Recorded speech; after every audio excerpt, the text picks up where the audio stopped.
tiresome, especially if you have the right company. Wake up to news as it happens, opinion and debate, and of course, a little bit of entertainment too. Because when the kettle's on, we're on. That's Breakfast on GB News, a show worth waking up for. Every morning from 6 a.m. Only on the People's Channel, Britain's news channel. We'll spread the news, you spread the word. Good Afternoon Britain isn't just about us. The wonderful thing about this programme is it's about everyone watching. It's an interactive programme. Well, there absolutely is something to see here, and we're going to be talking about it more. Whether it's breaking royal news, please bring us up to date, or indeed a particularly punchy speech in the House of Commons. Very, very curious. We bring it to you live, and then we bring you live reaction as well. That's Good Afternoon Britain, weekdays from midday. Only on GB News, the People's Channel, Britain's news channel. From the school run to the home run, watch a new show for all of Britain. He can say whatever he wants. A straight talking show where all voices are heard. And, you know, when are we going to stop talking about smashing the gangs and actually do it? With the stories that matter from every part of our country. There's a bit of a crash landing there for your Chancellor. Bold, fearless and standing up for you. That's me, Martin Daubney, 3 p.m. till 6 p.m, weekdays, here only on GB News. The People's Channel, Britain's news channel. No matter the state it's in, this is our nation. Join me, Jacob Rees-Mogg, for a genuine, honest discussion on where we have been, where we are going, and where we are with the people who set the direction. That's State of the Nation every Monday and Tuesday at 8 o'clock, only on GB News, the People's Channel. In the GB Newsroom, we bring you the news as it happens. With our team of dedicated journalists across the UK, we're ready to keep you up to date with what's happening every half an hour, every single day. Bulletins here on GB News, the People's Channel, Britain's news channel.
Good morning. Migrant crossings are set to hit a record high this year. New modelling shows the country is braced for the arrivals of 50,000 illegal immigrants on small boats. Well, it comes as a leaked memo reveals Angela Rayner, the Deputy Prime Minister, called for a curb on migrant benefits with strict limits on access to pensions and universal credit.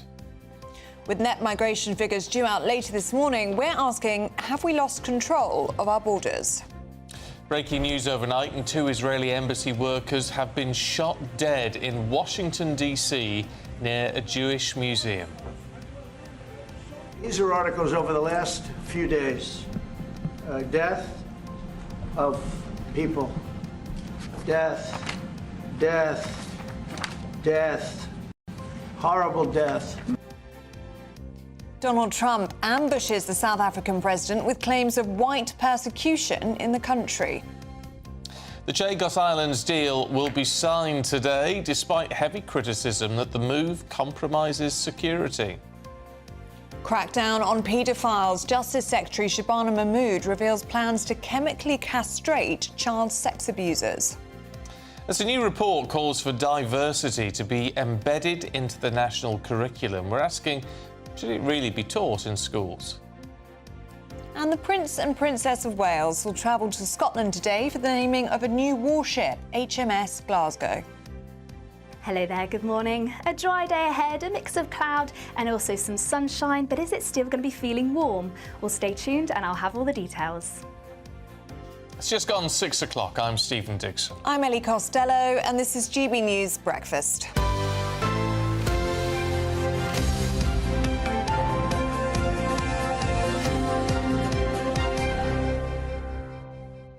Now, if you're headed to work this morning and Yes. you find yourself getting a little bit irritated by your colleagues, be very careful not to do that. You can't sigh at them. Really, why? It's harassment. Give over. No, genuinely. This is a tribunal that took place in Southampton. It's front page of the Times today. Sighing at a colleague now legally can be considered harassment. I mean, that's ridiculous. Yep. This is a guy... Not that I'd ever cite you. No, you'd never cite me, to be fair, but... I'd cite some people. Yeah. But he's a software engineer. He had ADHD, and he says that his manager was sighing and using exaggerating exhales. Oh, he exhaled too much? Yeah, a bit of a huff and a puff. Oh, no. And how would you cope with that? Yeah, and a judge ruled that it was discriminatory. So there you are. Be very careful out there today. Don't be huffing and puffing at your colleagues. What is the world coming to? We're going to be able to be sued for anything. You can be sued for anything, yes. You looked at me the wrong way this morning, Ellie. Yeah? I'm taking you to court. It's non-verbal expressions of disappointment or irritation that can breach equality laws. Right. So your non-verbals you have to be very careful with now. But you can say what you like. Just don't look the wrong way. Don't look the wrong way or sigh too loudly. This is where the world is going, completely lomming bonkers. Where would the evidence for that be as well? You'd say, what's your evidence? Yeah. Well, it was a deep sigh. Yeah. Not good. No, it's not good. What is the world coming to? I don't know. Anyway, let us know what you think. Don't sigh on your messages. gbnews.com/also. Our main news this morning is that illegal channel crossings are on track to hit a record 50,000 this year, with GB News able to reveal that yesterday alone saw the highest daily total of, oddly enough, 2025. Well, 828 migrants landed on UK shores by 2 p.m. yesterday, and it comes as a leaked memo reveals that Angela Rayner has called for a curb on migrant benefits with strict limits on access to pensions and universal credit. Well, meanwhile, the government's keen to point out it's deported 30,000 failed asylum seekers since the election. Well, let's get more on this with political commentator Theo Ushwood, who joins us in the studio now. And Theo, let's start with the numbers first, shall we? So that expectation that we could hit... Numbers, didn't you, from yesterday up to 2 p.m. yesterday, a record number crossing in a single day. 13,000 exceeds any point where we've been at in previous years when it comes to May. Of course, we're hitting the summer months, calmer seas, better weather, and the crossings are only going to go up and become more frequent. And this is the problem for the government, because whilst Angela Rayner, we've got the story in the Telegraph today, talking about curbing access to pensions, universal credit for migrants, and of course the deportations. The government's very keen to point out 30,000 deportations, and that's up about 12% on previous measurements. The migrants are still risking their lives. This evil trade in humans is still taking place across the English Channel, and they're coming to this country, through the, it's an incredibly dangerous journey across the Channel at an ever faster rate. It seems crazy, doesn't it? But it's all about, the smashing the gangs doesn't seem to be working. No. So it's about a deterrent. What is quite intriguing, this piece in the Telegraph this morning saying Angela Rayner, who gets a lot of stick, she was calling for a strict limits on pensions to those people who were newly arrived in the UK, strict limits on other benefits they can claim, paying more to have access to the NHS. But these all seem to have been dismissed. Yes, and of course, this is the fracture that goes right down the middle of the government. It's Angela Rayner recognises the problem. She recognises the threat to Labour, especially from reform. But there is this Treasury groupthink that comes to the view that immigration is a good thing, that we don't want to deter people from coming to this country who can, in their view, add to growth. But when we look at growth, when we look at GDP, yes, it's gone up, but GDP per capita last year, by the last measurements, actually gone down. That's GDP per head of the population. But this is a battle, an internal battle that has been suppressed to an extent up until now, but it's now coming out on the front pages. But what is very odd is this in this leaked document, there's a line saying that these proposals were worth potential consideration but would be more contentious. Yeah. Well, why would they be contentious? I mean, it almost sounds like common sense, doesn't it? Well, I'm sure to many of your viewers, they'll be like going, oh, I think I agree. Yeah, Angela Rayner's speaking my language, that they'll think that actually, the Deputy Prime Minister has something, something that they can recognise, a policy that they can recognise. But at the heart of, there is a view that's held by big businesses. We saw the number of businesses that welcomed Keir Starmer's EU reset on Monday. They all lined up to say what a good idea it was. That thinks that the way to grow the economy is to attract people in to work in this economy. And if you're saying to them the moment that they arrive here, and we're talking about people who come to this country primarily through legal routes, they may overstay, but we'll put that to one side for a minute. But if you're saying to those people, after a certain period of time, you're still not going to be able to get pensions, you're still not going to be able to claim universal credit should you need it, then the UK becomes, or Great Britain becomes, a much less attractive option, and people won't want to come here. Now, to your listeners, to you, Steve, to you, Ellie, you think that's, and it's a perfectly, this is a perfectly valid opinion to say, actually, this is a good idea. We don't want people coming to this country because it suppresses wages.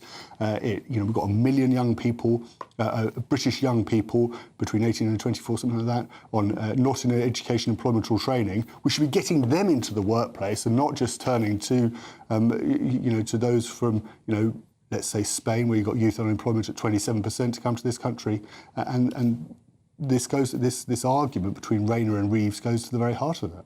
And what do we make of this argument? How common practice is it for ministers such as Angela Rayner to stray from their brief so far as to try and advise or change policy? I think the fact that the document was written, I think that's I don't think we should.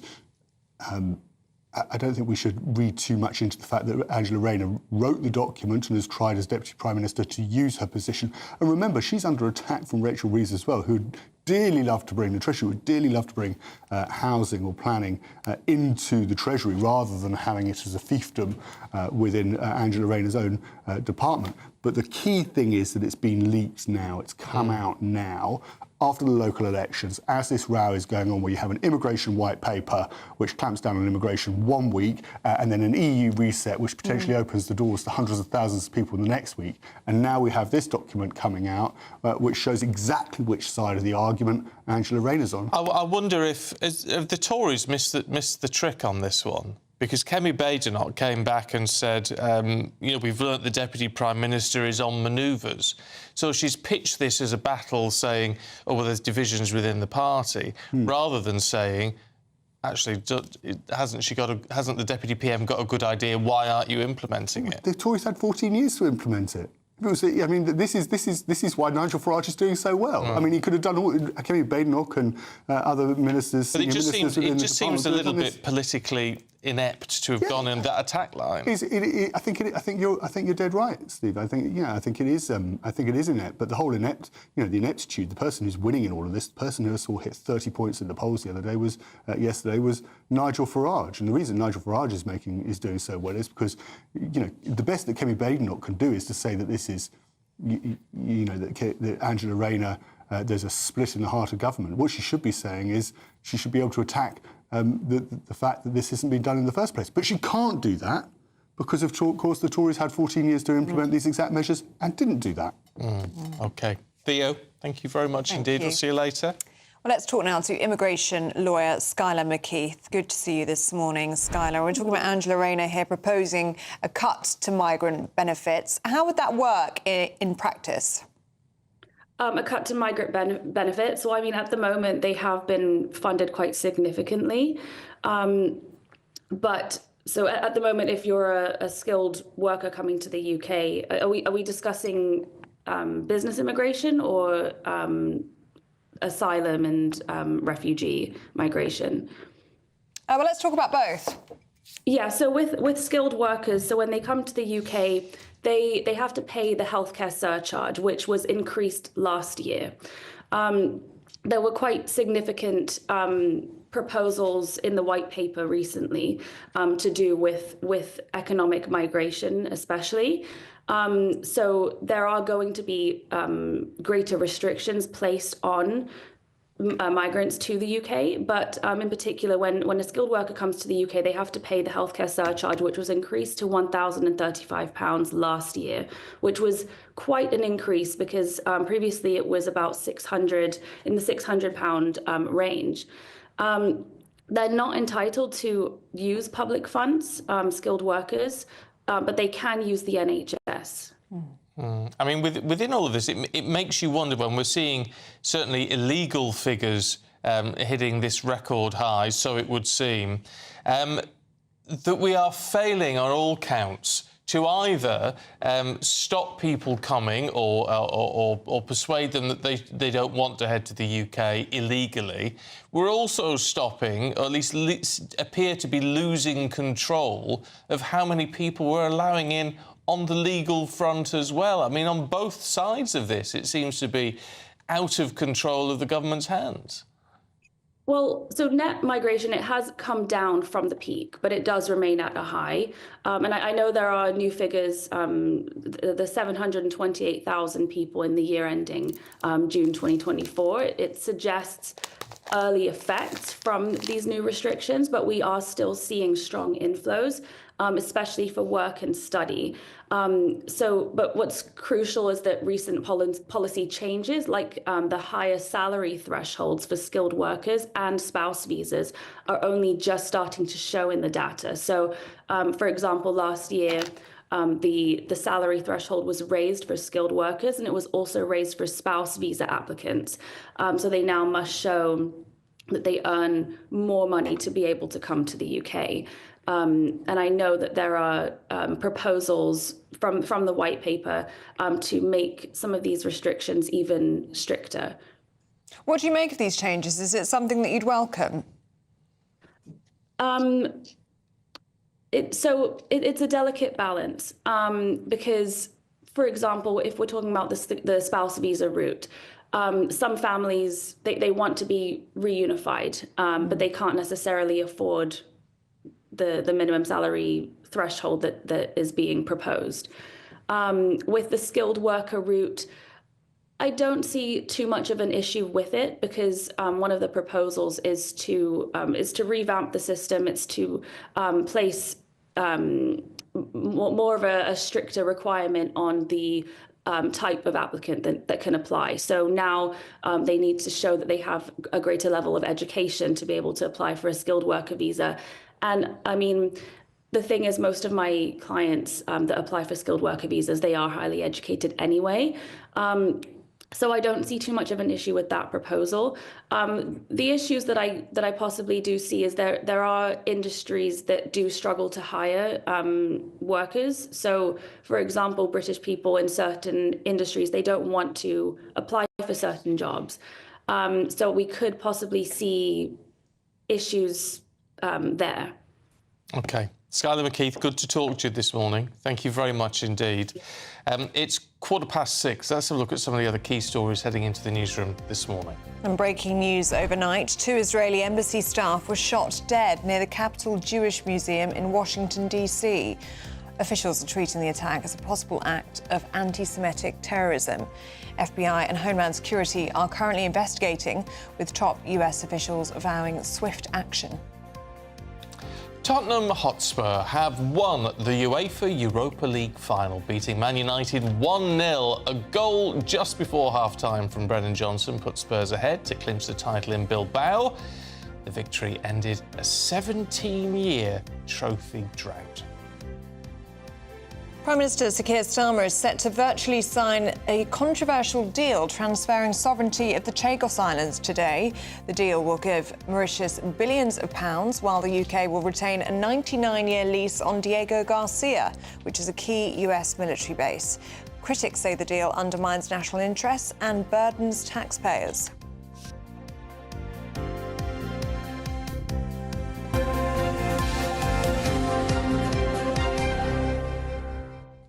What I don't get is it's costing us £9 billion to do this Chagos Islands deal. I don't get it.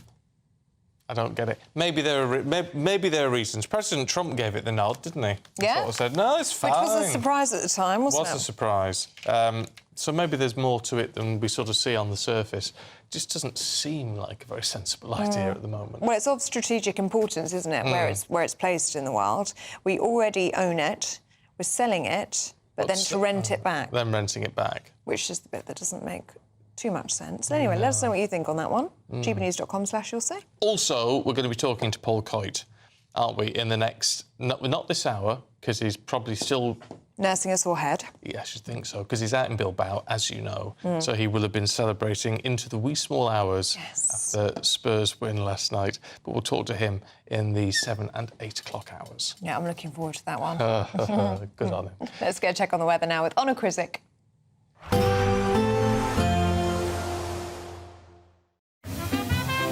Heavy showers first thing will be followed by a warm, cosy day. Boxed Boilers, sponsors of weather on GB News. Hello there, good morning. Welcome to your GB News weather update from the Met Office. Any fog across the southwest, clearing quite quickly, leaving a day of sunshine but also some cloudier skies and feeling cooler for all. There's still plenty of sunshine across Scotland, northern parts of England. We do have this band of cloud slowly sinking its way southwards, so eventually brightening up across central areas, but starting to turn cloudy across the south. This cloud thick enough to perhaps produce the odd shower, but the main shower risk is going to be across the very far northeast of Scotland, where we do have a northerly breeze just adding on to the chill across eastern areas, but for most, a good 4 to 5 degrees difference compared to yesterday afternoon. Then through into the evening, once again still fairly cloudy across the south, still the chance of the odd shower until this band of cloud clears its way southwards overnight. But elsewhere, northern parts of England, Northern Ireland, it should be largely dry and fine end to the day, and fairly similar across Scotland as well, but still the risk of some showers just clipping the very far northeast, and still fairly breezy around those northeastern exposed coasts as well. But then through the course of the night, as I say, as we get rid of that cloud across the south, there's going to be plenty of clear skies. Winds should lighten away from eastern coast, but that means it is going to be turning chilly. A chance we could see some rural frost by the morning. So if you're a gardener, make sure to keep those plants covered up. And then we'll eventually see more cloud drifting in from the west. So it is going to be a mostly chilly start to finish off the week, but once again, it should be mostly dry. Probably a bit more sunshine around, particularly for central and southern parts, though still the risk of the odd shower clipping the very far northeast. But we'll see cloud thickening up from the west, eventually some outbreaks of rain moving into parts of Northern Ireland, the very far west of Scotland. And that's a sign for things to come as we head towards the bank holiday weekend. But a warmer day for many, highs of around 21 degrees Celsius. That's it from me. Bye-bye. There will be a light breeze in the morning, leading to a warm front. Boxed heat pumps, sponsors of weather on GB News. Now, 6:20, it's time for the Daily Reflection.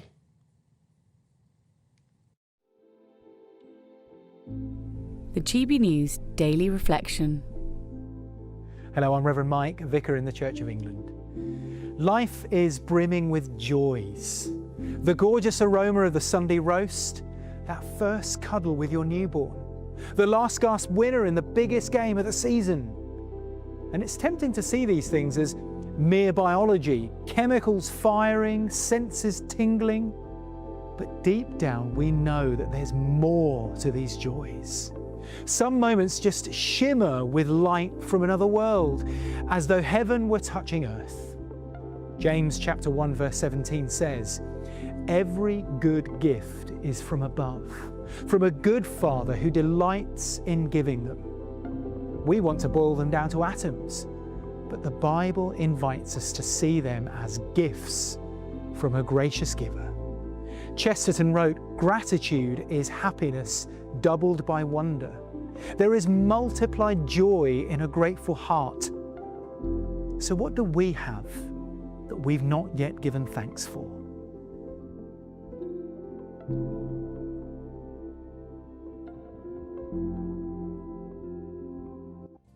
Do stay with us, still to come. These are articles over the last few days. Death of people. Death, death, death, horrible death. An awkward ambush for the South African president as Donald Trump confronts him with claims of white persecution in the country. We'll be discussing that next.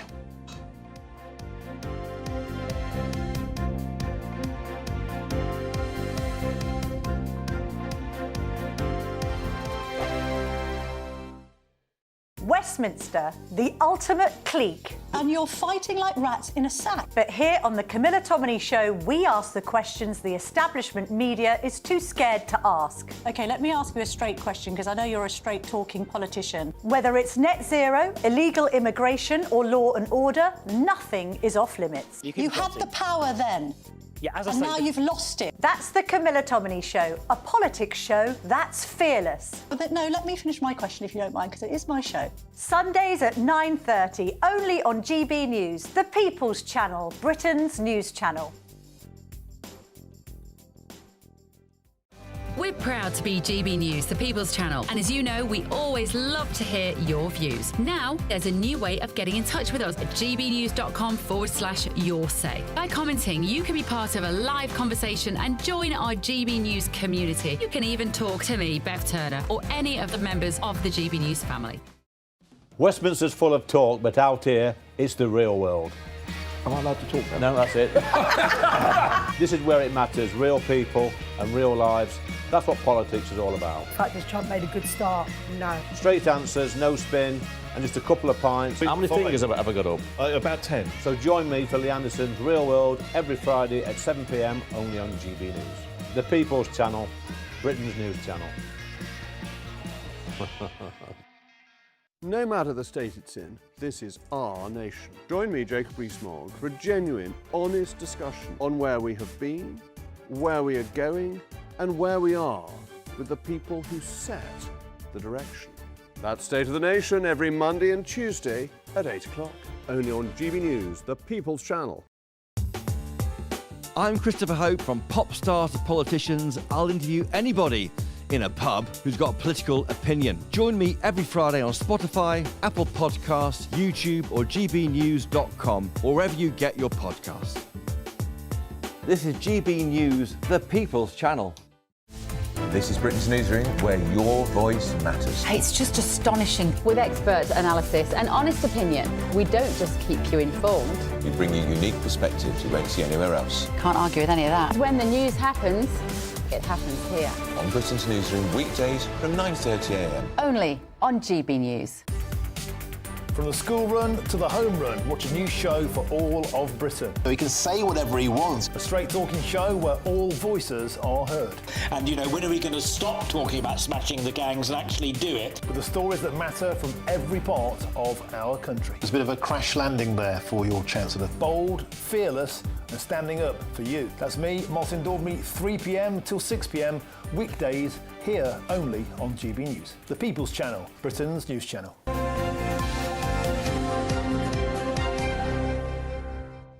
It's 6:25. Now, a row has erupted in the White House over allegations of white genocide in South Africa as President Trump hosted President Ramaphosa of South Africa.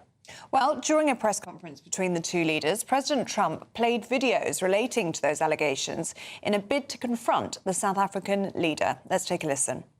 And they're a small minority party, which is allowed to exist in terms of our constitution. But you do allow them to take land.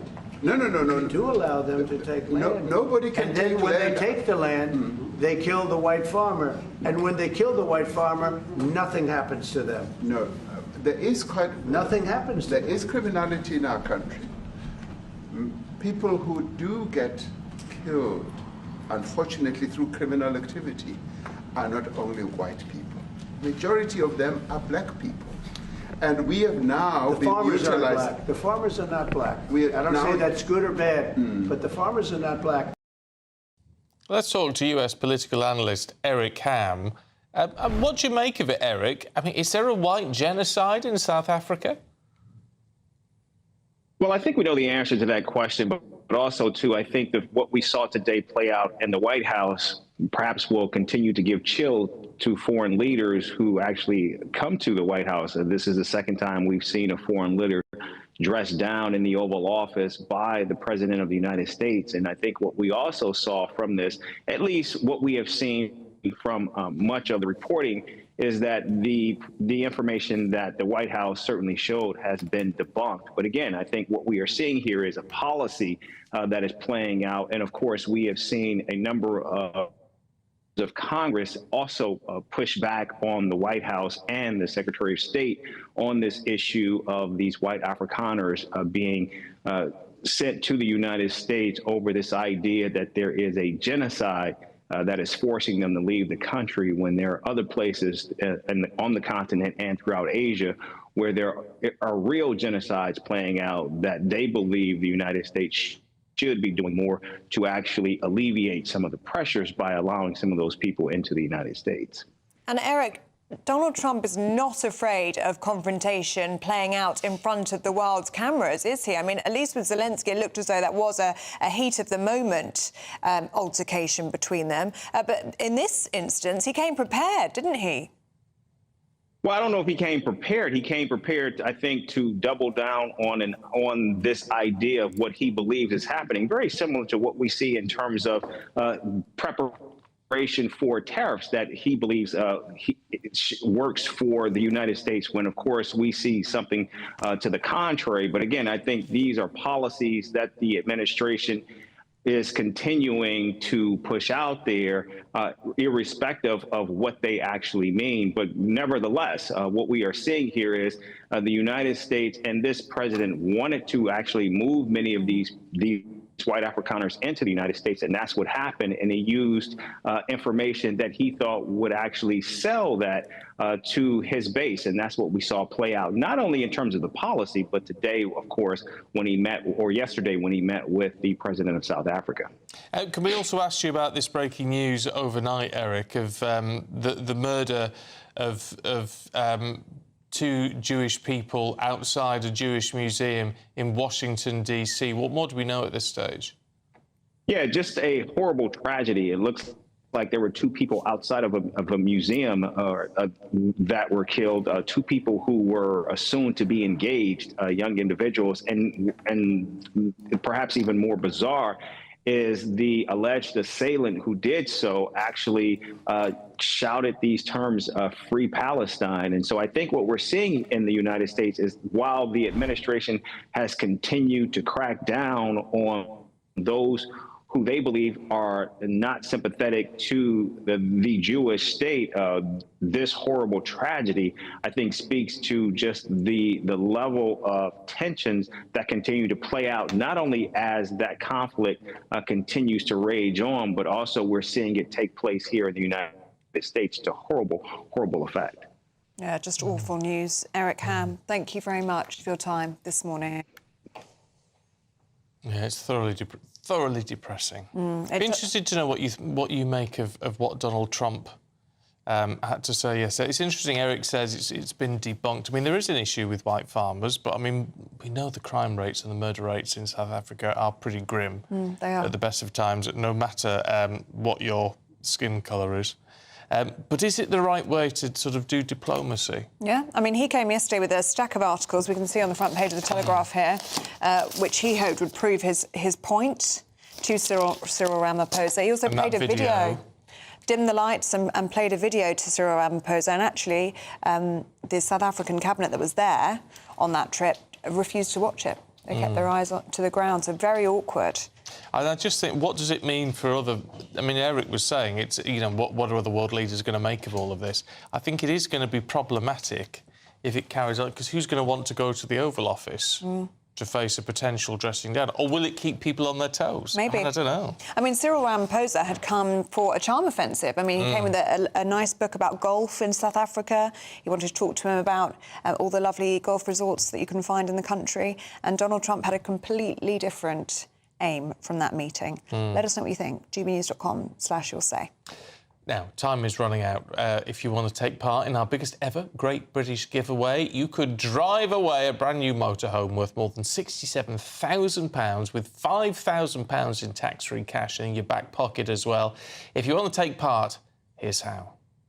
Someone is going to win the biggest prize package to date, and that someone could be you, driving away in this Elnag Baron 560 motorhome, courtesy of Marquis Leisure. It has plenty of room for your family of 4, comes complete with kitchen, bathroom and all the space you'll need for life on the road. And the best news? You can drive it on your existing driving licence. Plus, we'll also give you a further £5,000 in tax-free cash to spend however you like. Don't delay. You can't win if you're not in the draw. For another chance to win the lot, text WIN to 63225. One entry costs £2.50 plus one standard network rate message, or text BONUS to 63225. 5 entries cost £5 plus one standard network rate message. Go to gbnews.com/win. Entries start at £2.50. Call 0903 686 3232. Calls cost £2.50 plus your network access charge, or post your name and number to GB13 PO Box 8690 Derby DE1 9TT. UK only. Entrance must be 18 or over. Lines close at 4 p.m. on the 6th of June. Please check the closing time if listening or watching on demand. Good luck.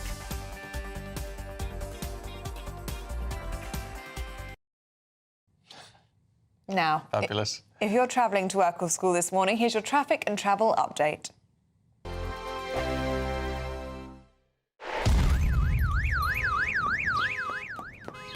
Crash Law 24 sponsors GB News Traffic and Travel Report. Good morning. This is the latest AI travel news from gbnews.com. The M8 eastbound at Junction 18's exit slip to the A804 is currently closed for essential roadworks. Drivers should follow the signed diversion and anticipate longer journey times than usual. Over on the M4 westbound, between Junction 30 Cardiff Gate and Junction 32 Corriton, structural inspections have closed the road, with diversions put in place to manage traffic. Meanwhile, in Surrey, a traffic collision on the M3 westbound between Junction 2 and Junction 3 has led to the closure of 1 out of 4 lanes. Stay alert while driving in these areas. For more travel news, go to gbnews.com. Crash Law 24 sponsors GB News Traffic and Travel Report.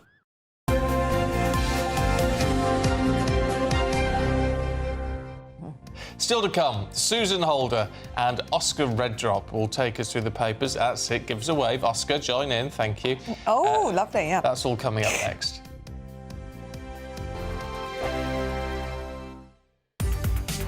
From the school run to the home run, watch a new show for all of Britain. So he can say whatever he wants. A straight talking show where all voices are heard.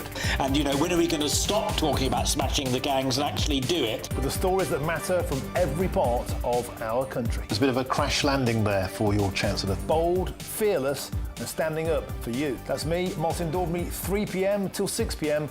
weekdays, here only on GB News. The People's Channel, Britain's news channel. Exciting news. Every Friday, my Patrick Christie's Tonight Show is going to have a twist to it. We're welcoming some special guests. You.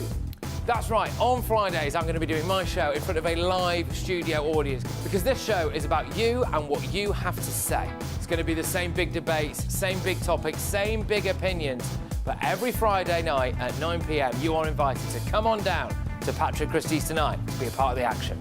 Only on GB News, the People's Channel, Britain's news channel. Westminster, the ultimate clique. And you're fighting like rats in a sack. But here on the Camilla Tominey Show, we ask the questions the establishment media is too scared to ask. OK, let me ask you a straight question, because I know you're a straight-talking politician. Whether it's net zero, illegal immigration or law and order, nothing is off-limits. You had the power then. Yeah, as I and say, now you've lost it. That's the Camilla Tominey Show, a politics show that's fearless. But no, let me finish my question if you don't mind, because it is my show. Sundays at 9:30, only on GB News, the People's Channel, Britain's news channel. Westminster's full of talk, but out here, it's the real world. Am I allowed to talk now? No, that's it. This is where it matters, real people and real lives. That's what politics is all about. In fact, has Trump made a good start? No. Straight answers, no spin, and just a couple of pints. How many fingers have I got up? About 10. So join me for Lee Anderson's Real World every Friday at 7 p.m. only on GB News. The People's Channel, Britain's news channel. Hi, I'm Michelle Dewberry, and my show is your opportunity to cut through all the noise and dive in headfirst to some robust debates. Ideas clash. Situation, isn't it? Because the failure is... You're deliberately avoiding my point. Nothing's held back. And if you think this is the end of it, wait for more. And we do not shy away from the difficult stuff. Sometimes I want to shake people and say, if only you understood. So join me on Jubes & Co. weeknights at 6 p.m, only on GB News, Britain's news channel. What is the state of our economy? What is the state of our National Health Service? What is the state of our schools? What on earth is going on? Understanding Britain means understanding the state we are in. This is State of the Nation with me, Matt Goodwin, Wednesdays, Thursdays and Fridays from 8 p.m. on GB News.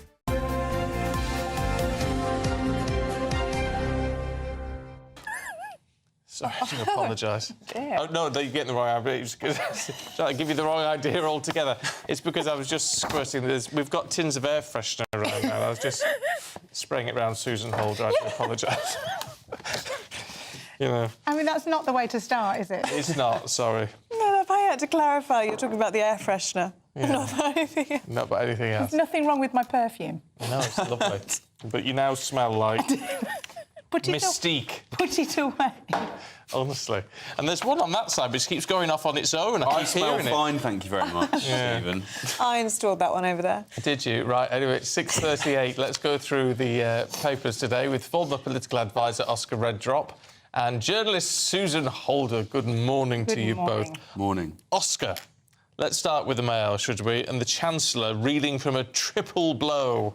Yeah, and it truly is. I mean, if you think back to the budget and the really, really negative business reaction that was there, Nick's rise on employers, and now she's had a triple blow. And the Mail front page has really honed in on that, and in my opinion, rightly so. It was a tough day in the office, to be fair, wasn't it, for her? Yeah, absolutely. You've got a pretty humiliating U-turn that behind the scenes in the Labour Party and externally amongst the general public has, caused absolute kind of, white heat rage over the winter fuel cuts. U-turn on that, and then how much of a U-turn is that, by the way? Because we haven't been given any details yet, have we?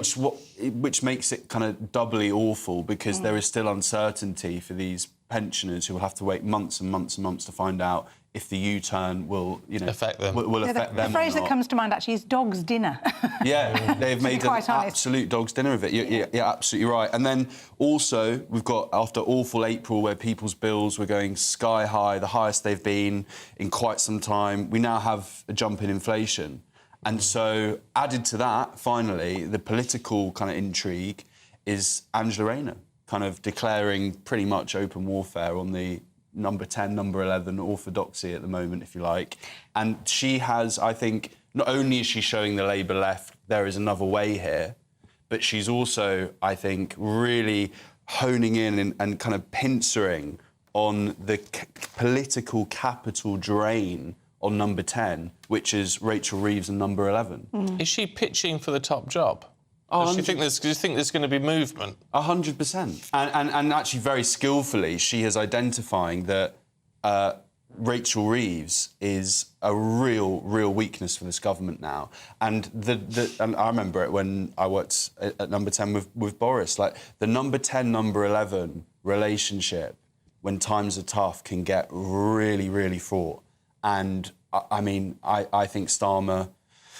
I think he'll be going into work every single day, and he will be, banging his fist on the desk in frustration around the trouble that Rachel Reeves is causing. But he and her are tied together politically. Absolutely. I mean, if she were to go, he would inevitably. That's what Rayner's doing. That's what Rayner's doing is incredibly politically smart. Dan Hodges in the Mail today says this is the first shot of a kind of in the Civil War of Rayner trying to kind of pitch herself and manoeuvre herself into that top job, which you could easily kind of see going that way, which is. Looking at some of the things that have been leaked in the memos that she's writing. I think it's only one memo, it's just being leaked over several days, actually. You obviously wrote a very long memo.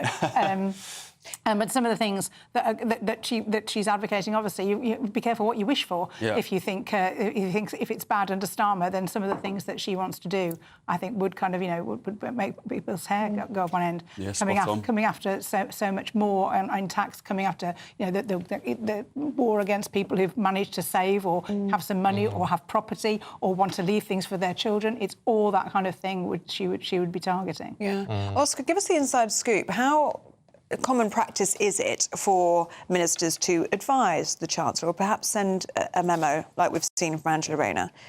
I think it's that kind of life lesson in politics in a way that if you receive something in writing like that, as in if you were Rachel Reeves's team and you receive something in writing like that is clearly, which is pretty punchy, it's quite formalised, that should set hairs running. Right. You should think at some point this is a receipt, and this receipt is going to go public at some point. I mean, inter-department briefing in the media against each other in the press is hugely common. I think something as formal as that sits completely outside Rayner's brief, that would have been really naive from Rachel Reeves and her advisors if they didn't look at each other and go, this is, in all likelihood, this will see the light of day in the media. It's going to come back to bite us. And Oscar, as far as the leak is concerned, you could, and I've seen it argued both ways, that it's for or against Rayner, that it's actually pitching her as a candidate, or it's actually trying to do her down and say, well, you're overstepping the line. How do you read it? It only advances Rayner at this moment in time. I mean, she's playing to a hugely, as we've seen, and it's partly why we've had this U-turn on the Winterfield allowance, a hugely split and fragmented, and actually even the Starmer loyalists, the Reeves and Starmer loyalists, there's a group called, there's a pro-growth Labour group who were basically built to be out there in the media, defending the government no matter what. And even they are getting very sick and tired and frustrated with the direction of travel at the moment. So Rayner's picked her moment, and it's all in the background for now.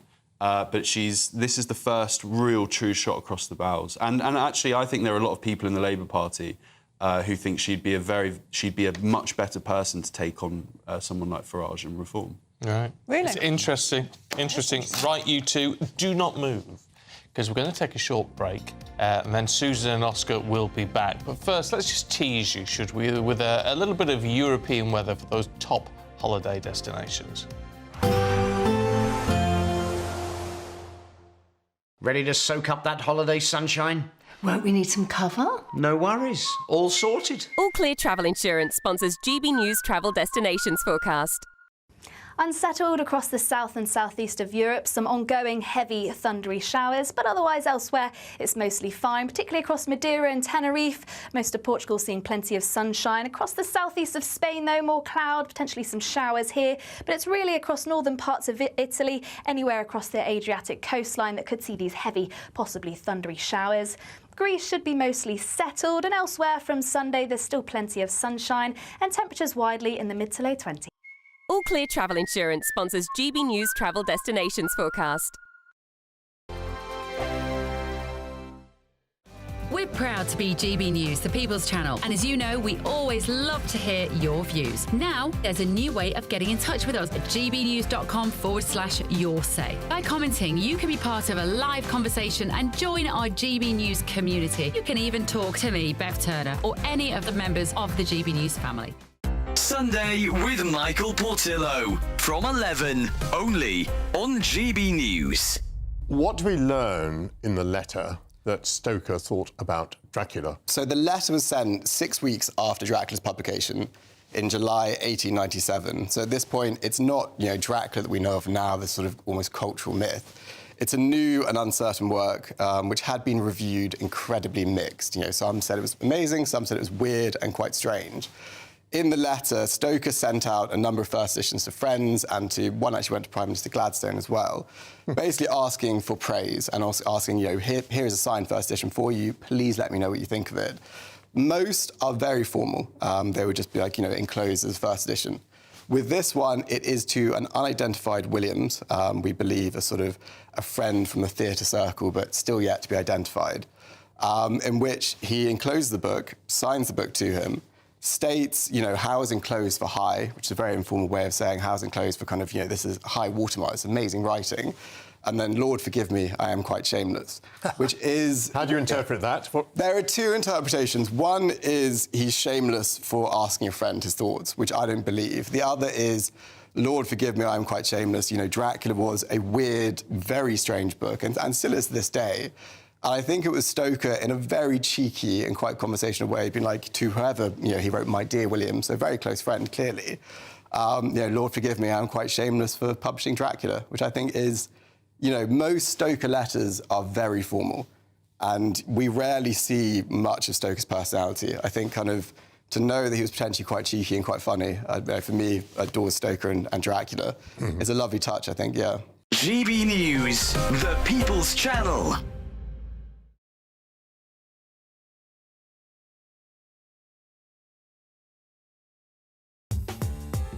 I'm Christopher Hope. From pop star to politicians, I'll interview anybody in a pub who's got a political opinion. Join me every Friday on Spotify, Apple Podcasts, YouTube or gbnews.com, or wherever you get your podcasts.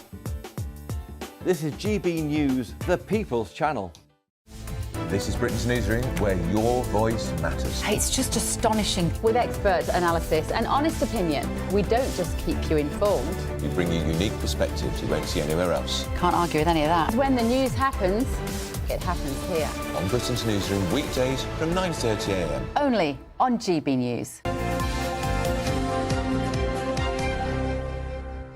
We're back going through the papers with Oscar and Susan. Morning, you two. Morning. Susan, let's start, shall we, with the Telegraph and the PM to sign away the Chagos. Yes, apparently very soon, in a few hours' time, there is meant to be this deal going through where he is going to do what everyone seems to think is the worst deal in history of signing something away that we own and leasing it back at a cost of $9 billion for a 99-year lease. Yeah. So, having said all that, there are kind of caveats in the piece that I'm reading in the Telegraph that say that because of the legal ambiguity around the islands, it is a national security risk now, is what they're arguing, and that the deal would contain security clauses that would prevent China or Russia from establishing spy bases on the islands, which is the kind of key thing. Yeah. It's a strategic point of kind of place of no return, where that's what we want to keep, and that's what they're saying that it will do. I do think there must be something going on that we don't quite know about. Well, because otherwise it makes no sense. With security, you'd whatsoever. hope so. They shouldn't tell us everything, should they, with security? No. I mean, that kind of is the point. But there is no formal vote in the Commons to ratify this, and that's the bit I think is quite interesting, is that you can do a deal of this magnitude. Also, we share that space, apparently, as a military base. There's no population on Chagos. It's a military base, and we share it with the US. Yeah. Why aren't they paying anything? Why are we paying all the money? I don't get that. It's a one area that I think the Tory party and Kemi have a good line on, which is that when Keir Starmer and the Labour government negotiate, Britain loses. And I think this is a decent example of it. Wasn't this started by the Tories, this whole deal? Well, I mean, I think the Tory party... That'll be a yes, then. In their slight... He didn't say yes. Tailspin. No. I think it was something that was on the table, but I don't think it was ever a case that that Brits would be paying for the privilege of giving away territory like this. And also the world has moved and changed even in the last couple of years. And for something of such strategic importance, to ultimately be giving it to an ally of China, I think is madness. And Rob Jenrick's campaigned very, very well on this. In opposition, it's very interesting, Rob Jenrick is someone who has cut through, and this is something that he has really, really, really held the government's feet to the fire on. But it's not made any difference. It's not on this one. It's not made any difference. Where's the pressure coming from on Keir Starmer to do this, though? Because it seems the impetus is coming kind of from him rather than... I can't see where the clamouring was. Well, Trump approved it, didn't he? Yeah, it's all very... There's probably something in the background there. I think when Trump did kind of loosely approve it, I don't think he cared particularly, actually, which is sad in itself. But I think that did turn down the temperature for that did slightly turn down the momentum for someone like Rob, who's been campaigning on it. Labour just want to get it done, and maybe there is something going on in the background. But in terms of sovereignty and the strategic importance that it has, I think it's a real shame. It's a real loss to this country. I'd worry if I was in Gibraltar. Well, quite. I mean, what's next with that? And we're still waiting on that, that deal, aren't we? Oscar, in the Sun, apparently we're looking at making it mandatory to chemically castrate paedophiles. Yeah, I mean, I think this is a policy that, in many ways, I think this would probably be the most popular Labour policy to date amongst the British public. It's something the Sun newspaper have campaigned on pretty fulsomely over the last few years. I think as long as it doesn't, and it wouldn't come at the expense of actual time in prison. It might do. There might be. It feels like that's the overarching framing for an idea. What it would end when they leave prison. Well, there could be some sort of compromise. Oh, I see. If you, I mean, there is voluntary castration. Paedophiles can choose to kind of go that way and take these libido-limiting and sexual urge-suppressing drugs, which is what we're talking about. It's voluntary in places like France and Germany and Sweden and stuff like that. So we'd be going a bit further, I think, than those countries if we were making it. I just don't know how you enforce it or how it's... The danger with this, I know it's not a popular thing to say, to sort of argue against it, the danger is, would it force some people under the radar where they're just going to disappear? That's always the danger with these sort of policies. And if they can enact it so that doesn't happen, you can still keep a track on these people. Yeah. But that's the danger, isn't it? You mean because they're released, because they've been chemically castrated, then we don't know what they're up to and what they're doing? Well, yeah, because they don't want to be chemically castrated. They go in the underworld. It might sound, firm and harsh in a way, but I imagine the British public, they'd want a very... And this is where I don't think this is going to happen, potentially, with the Labour government. They'd want a really firm and strong prison sentence, and then they would probably want a mandatory castration at the end of that. Yeah. That doesn't feel like the framing for this with the Labour government. Maybe not. Well, there's two strands as well, isn't there? There's a punishment of a crime, and there's also a treatment for to prevent a crime being happened. And there's two things going on there. Yeah. So you can't just say, well, you can let them out, because they still need to be punished if they've been caught and convicted of a crime. Yeah. But look, if this works and it protects children, then it's very hard to argue against it. Yeah, that's the most important thing. Absolutely, and I think that's why anyone who has a family, well, anyone in this country, finds this, I think, would be a pretty popular policy. I have to say that sexual assault and sexual violence, though, isn't just about sexual urges.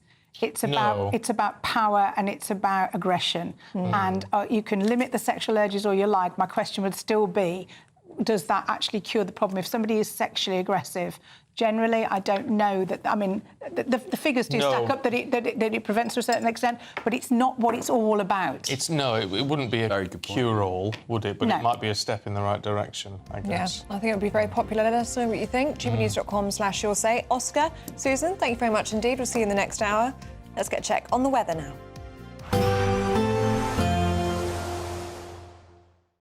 Expect a warm front, moving from the kitchen right through to the rest of the house.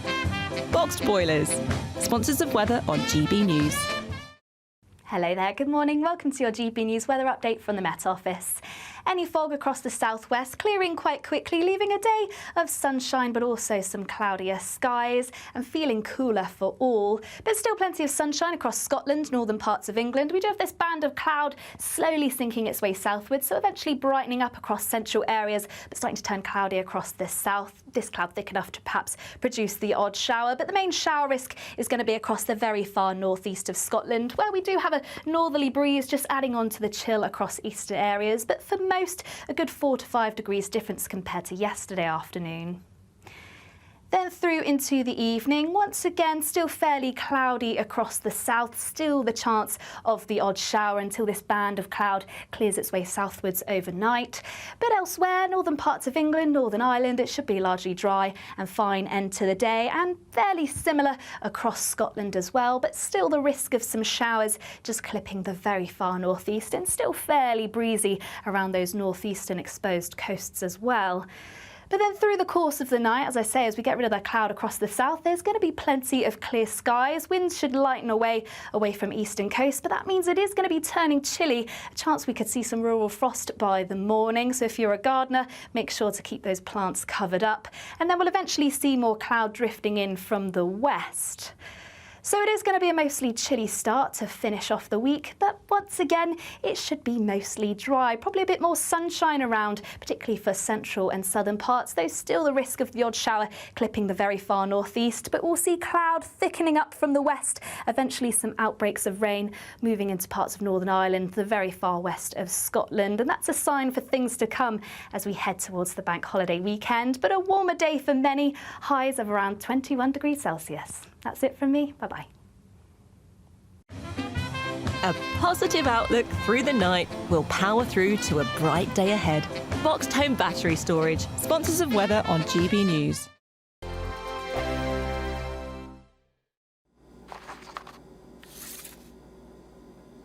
Crash Law 24 sponsors GB News Traffic and Travel Report.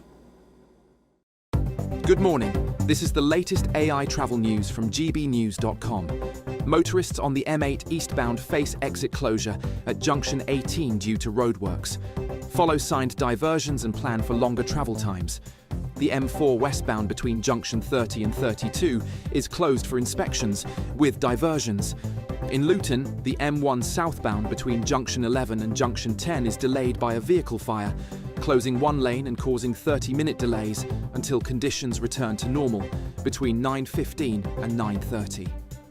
Surrey's M3 has a westbound collision between junction 2 and junction 3, causing a lane closure. For more travel news, go to gbnews.com. Crash Law 24 sponsors GB News Traffic and Travel Report.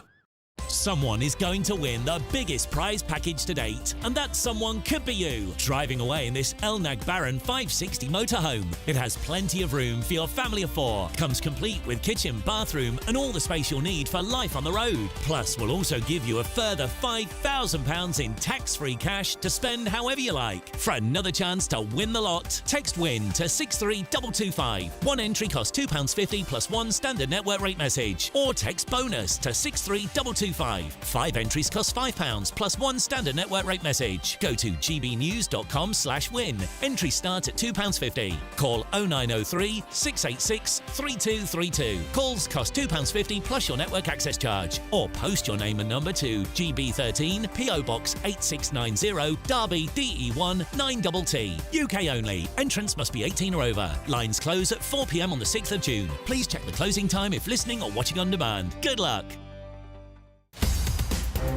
In the GB Newsroom, we bring you the news as it happens. With our team of dedicated journalists across the UK, we're ready to keep you up to date with what's happening every half an hour, every single day. Bulletins here on GB News, the People's Channel, Britain's news channel.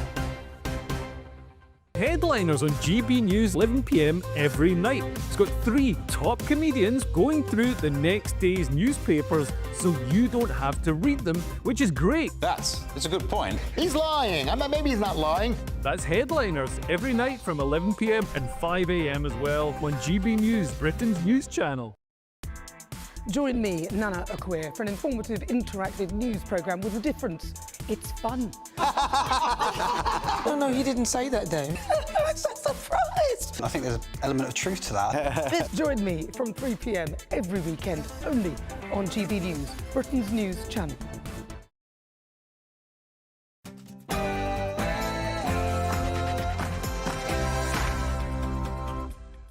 Good morning. Migrant crossings set to hit a record high this year. Yes, new modelling shows the country is braced for the arrivals of 50,000 illegal immigrants on small boats. It comes as a leaked memo reveals Angela Rayner called for a curb on migrant benefits, with strict limits on access to pensions and universal credit. Well, with net migration figures due out later this morning, we're asking, have we lost control of our borders? Breaking news, and 2 Israeli embassy workers have been shot dead in Washington, D.C. near a Jewish museum. Kemi Badenoch brands the government's U-turn on winter fuel allowance a joke, as the Prime Minister says he's looking at widening eligibility for payments. These are articles over the last few days. Death of people. Death, death, death, horrible death. Donald Trump ambushes the South African president with claims of white persecution in the country. The Chagos Islands deal will be signed today. That's despite heavy criticism that the move compromises national security. A crackdown on paedophiles. The Justice Secretary reveals plans to chemically castrate child sex abusers.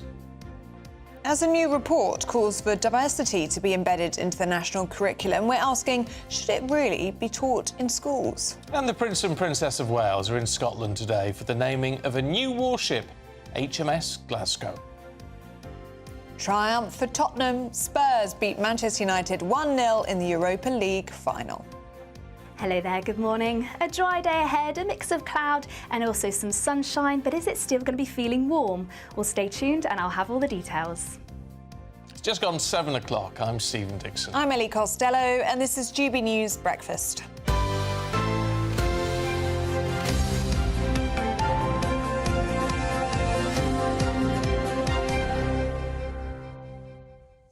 We've just had some very disturbing news this morning. Oh. And that is that the entire team of people that we work with here, there's loads behind the scenes, and they've all been meeting up for dinner parties and barbecues and all the rest of it, and we've not been invited to any of them. We're very, very upset, aren't we? We haven't made the cut. No.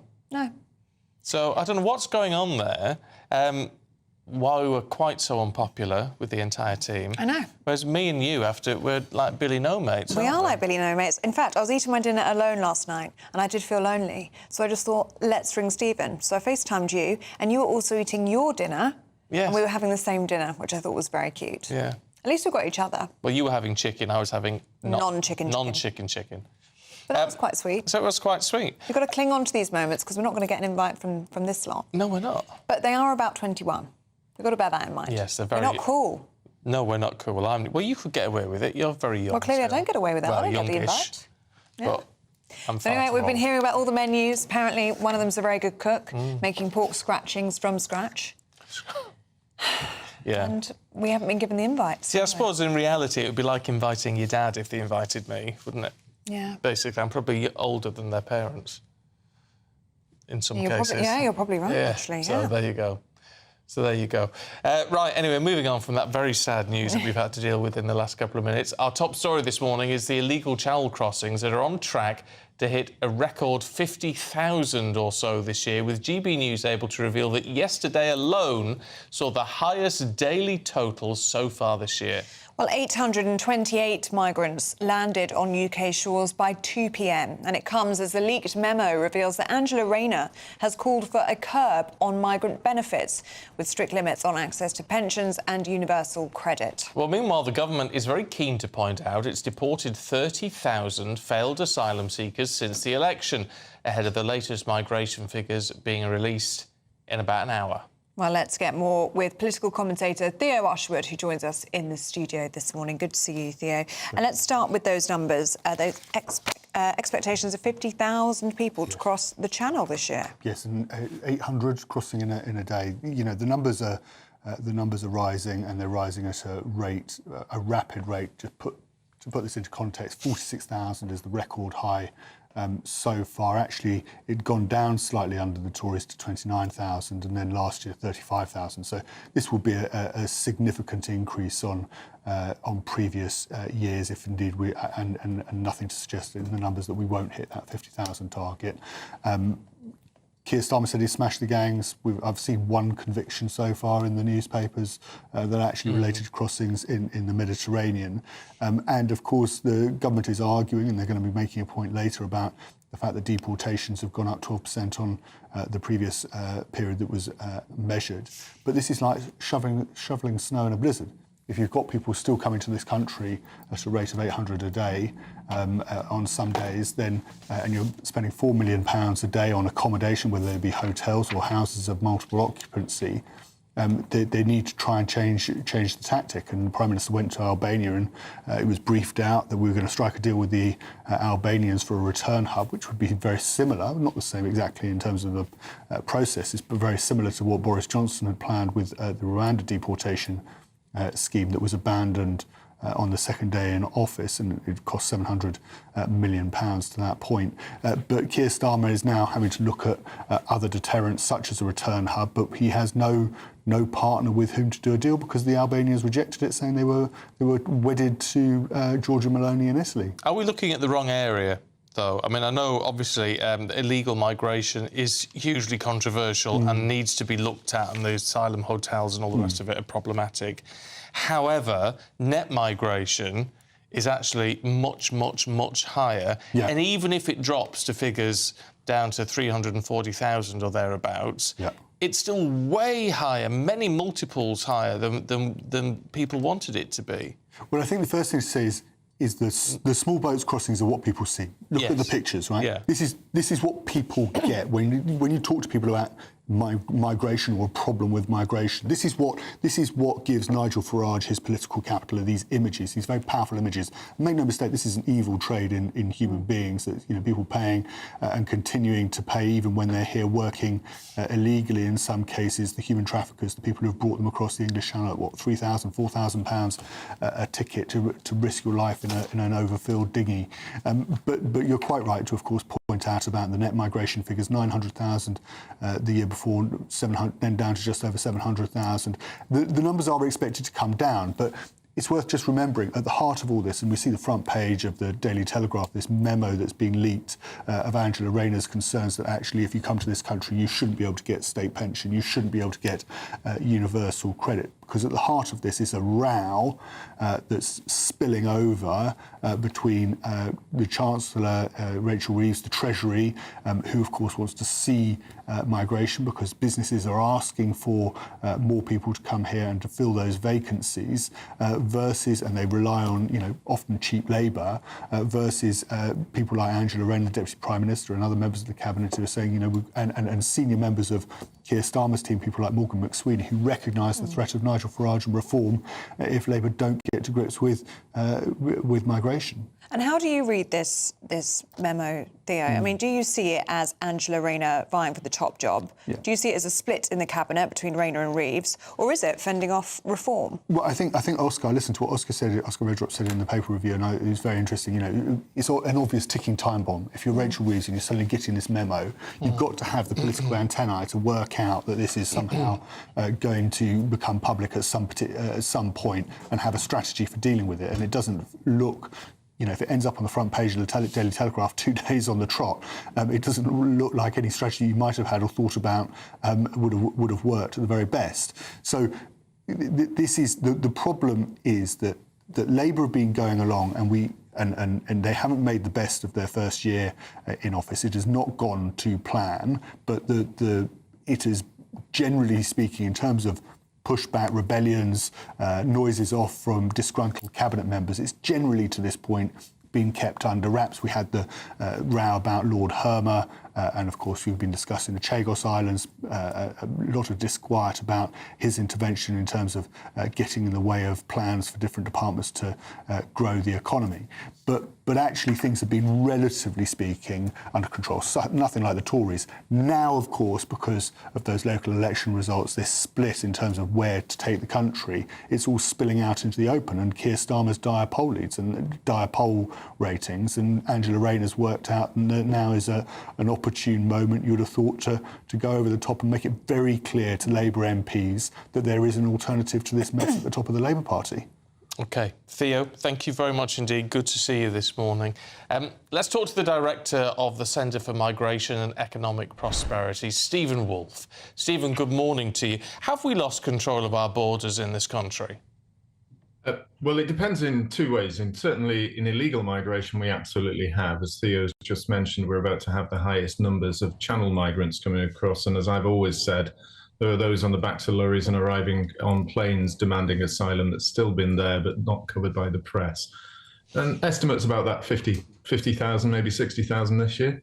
But when it comes to work, I think we also have done so, and that came because of the Boris wave. Boris, along with Priti Patel, decided to open the doors up to students for growth after the COVID issues, that they felt that they needed to expand the economy, and the way they did so was by the way of agreeing with the Treasury that the quickest way to do that is bring in people and increase GDP.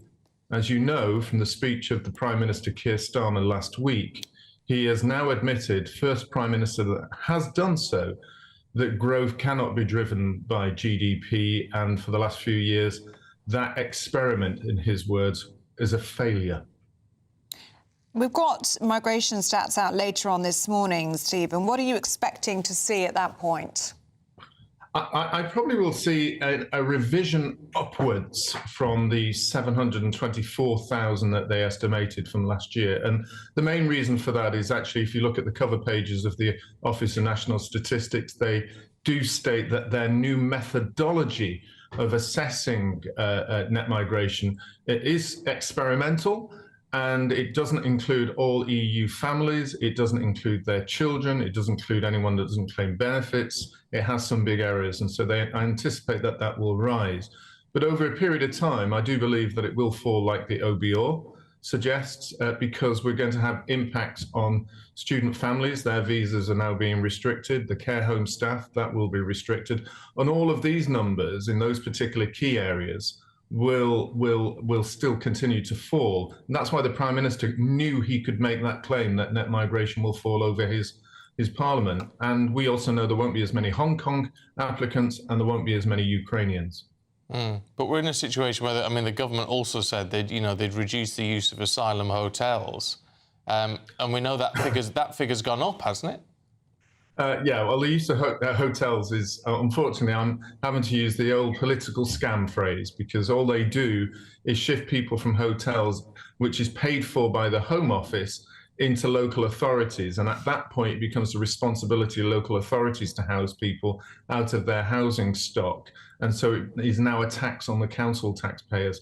And I think that really, really is a pretty nasty way of trying to hide figures. Even for someone who tries to be relatively balanced about numbers, but that shouldn't be happening. I think one of the things you're also going to look at is, which we'll be keen to look at as those who are researching, are the top 5 countries who are coming in terms of net migration: Indians, Nigerians, Pakistanis, Chinese, and Zimbabweans, and whether those numbers are going to change, because people don't concentrate who's coming here on the long-term migration rather than those just coming across for illegal migration. Okay, Stephen Wolfe, good to see you this morning. Thank you very much. My pleasure. Now, in breaking news overnight, 2 Israeli embassy staff have been shot dead near the Capitol Jewish Museum in Washington, D.C. Well, officials are treating the attack as a possible act of anti-Semitic terrorism. Well, the FBI and Homeland Security are investigating. Top US officials say there will be swift action. Well, earlier we spoke to US political analyst Eric Ham. Tragedy. It looks like there were 2 people outside of a museum that were killed, 2 people who were assumed to be engaged, young individuals, and perhaps even more bizarre is the alleged assailant who did so actually shouted these terms, "Free Palestine." And so I think what we're seeing in the United States is, while the administration has continued to crack down on those who they believe are not sympathetic to the Jewish state, this horrible tragedy, I think, speaks to just the level of tensions that continue to play out, not only as that conflict continues to rage on, but also we're seeing it take place here in the United States to horrible, horrible effect. Right, at 7:14, let's have a look at some other key stories this morning. And the Prime Minister is set to sign the controversial deal transferring sovereignty of the Chagos Islands today. It will give Mauritius billions of pounds, while the UK retains a 99-year lease on Diego Garcia, which is also a key US military base. Critics say the deal undermines national interests and burdens taxpayers. A row has erupted in the White House over allegations of white genocide in South Africa, as US President Donald Trump hosted South African counterpart Cyril Ramaphosa. During a press conference between the two leaders, President Trump played videos relating to those allegations in a bid to confront the South African leader. And they're a small minority party, which is allowed to exist in terms of our constitution. But you do allow them to take land.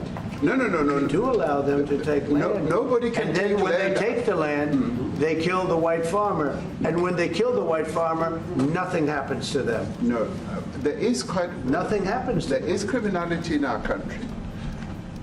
People who do get killed, unfortunately through criminal activity, are not only white people.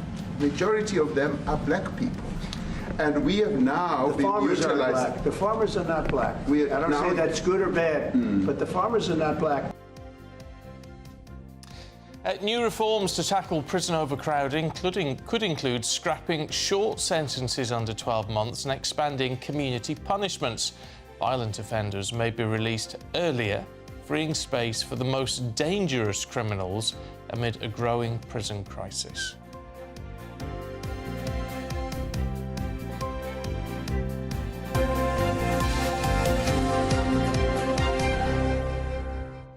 Now at 16 minutes past 7, let's get a check on the weather with Honor.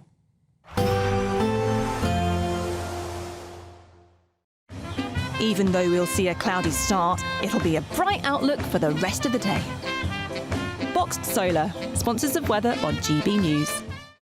Hello there, good morning. Welcome to your GB News weather update from the Met Office. Any fog across the southwest, clearing quite quickly, leaving a day of sunshine but also some cloudier skies and feeling cooler for all. There's still plenty of sunshine across Scotland, northern parts of England. We do have this band of cloud slowly sinking its way southwards, so eventually brightening up across central areas, but starting to turn cloudy across the south. This cloud thick enough to perhaps produce the odd shower, but the main shower risk is going to be across the very far northeast of Scotland, where we do have a northerly breeze just adding on to the chill across eastern areas, but for most, a good 4 to 5 degrees difference compared to yesterday afternoon. Then through into the evening, once again still fairly cloudy across the south, still the chance of the odd shower until this band of cloud clears its way southwards overnight. But elsewhere, northern parts of England, Northern Ireland, it should be largely dry and fine end to the day, and fairly similar across Scotland as well, but still the risk of some showers just clipping the very far northeast, and still fairly breezy around those northeastern exposed coasts as well. But then through the course of the night, as I say, as we get rid of that cloud across the south, there's going to be plenty of clear skies. Winds should lighten away from eastern coast, but that means it is going to be turning chilly. A chance we could see some rural frost by the morning. So if you're a gardener, make sure to keep those plants covered up. And then we'll eventually see more cloud drifting in from the west.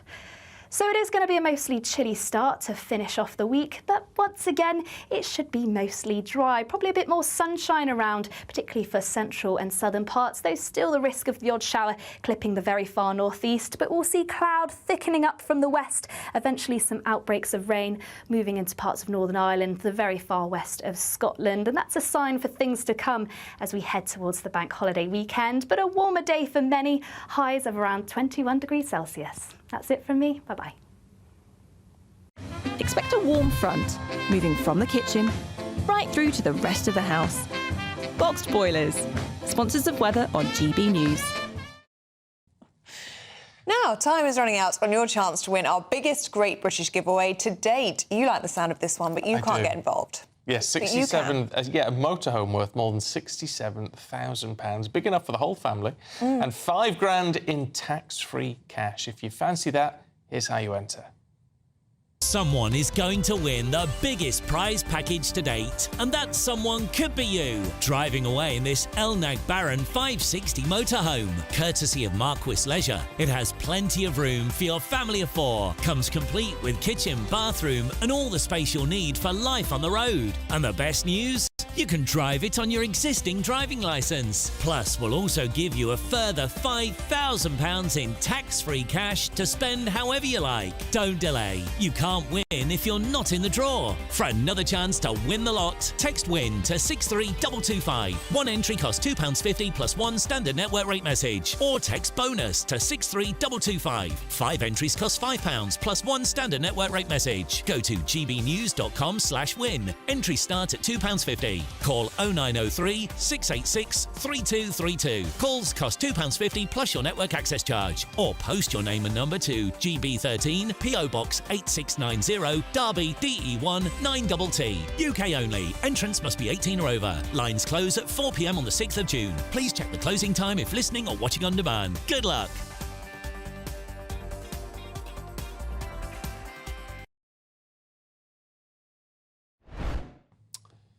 Just want to bring you some breaking news, and there's a tsunami warning that's been issued after a magnitude 6 earthquake has hit just off Crete in Greece.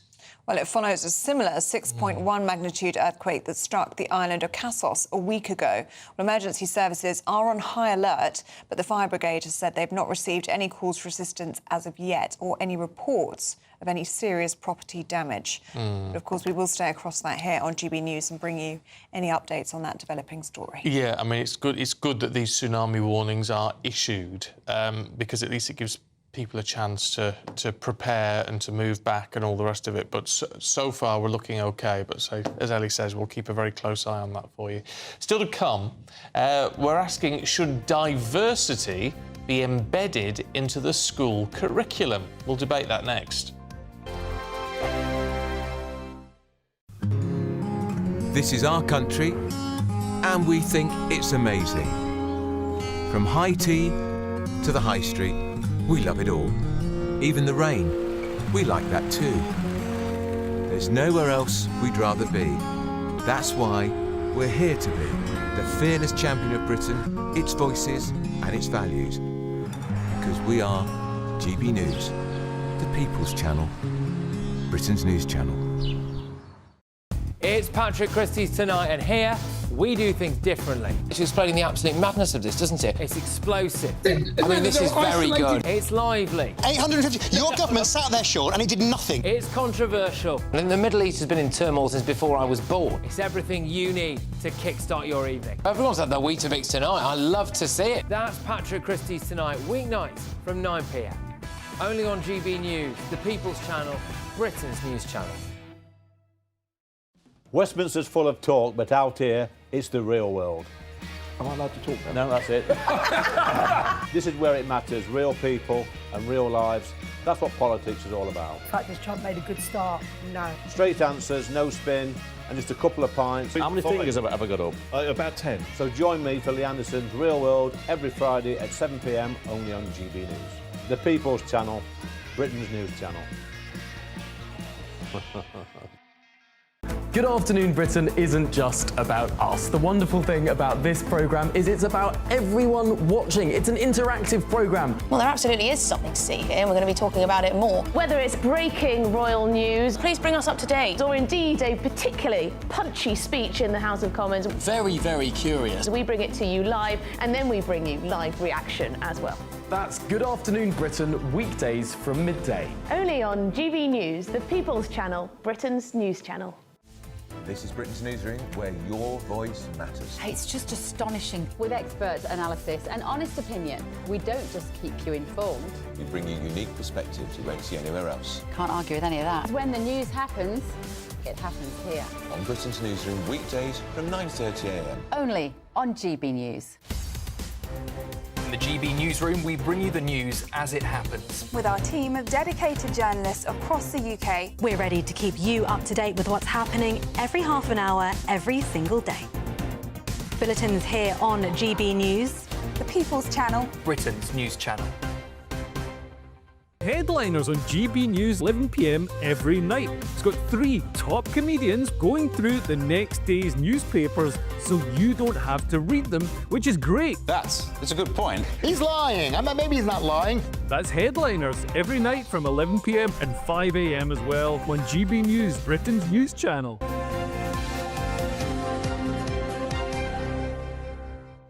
getting lots of invites now, Stephen. Oh, good. After we said we felt sorry for ourselves because all of the kids here are doing their barbecues together and their dinner parties, and we're not invited because we're not cool enough. Actually, it feels wrong to call them kids, except... they were born in 2001. One of them has just announced in great shock and horror that I was actually on national television before they were born. I think it's fair to say children. Children, yeah. Anyway, Ross says you're both more than welcome round my place anytime to enjoy nibbles and drinks on my roof garden next to Wembley Stadium. That sounds nice, doesn't it? That's very And we'll have to look up who's playing, and then we get a free concert as well. Oh, actually, that'd be that's nice. not a bad idea, is it? Smiler by Name, Smiler by Nature has sent some lovely pictures of their garden and says you're more than welcome to our next barbecue, and we're dog-friendly for Rex. Oh, good. It's a lovely-looking garden. They've got a little swimming pool as well. With a swimming pool. So we'll take you up on that one. Yeah, definitely. That sounds good. And lots of you getting in touch on all the other topics that we were talking about today too. Yes, someone says, I don't agree with the chemical castration of paedophiles in jail. What if you incarcerate the wrong person? But it's not a permanent thing.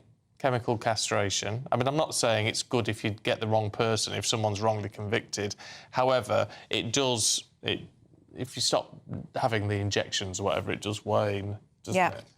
Richard says chemical castration is a yes, 100% I support this. Can it also apply to grooming gangs, he says? Well, if they're convicted, then yes, I think it probably would. So, anyway, keep your thoughts coming in, gbnews.com/yoursay. Now, a major new report says it's time for a classroom shake-up, calling for diversity to be built into the national curriculum. Well, experts warn current policies are failing minority students and reinforcing stereotypes. Mandatory inclusion training and fair admissions. So we're asking this morning, should diversity be embedded into the curriculum? Let's talk to teacher and broadcaster Bobby Siegel and the anarchist author, which... You're not an anarchist, but the Dr. Lisa McKenzie. You are an anarchist. Oh, well, fair enough. All right, Bobby, do you think this is a good idea, a sensible idea? Yeah, so good morning, Stephen and Ellie. So I've been in schools as a teacher now for 11 years.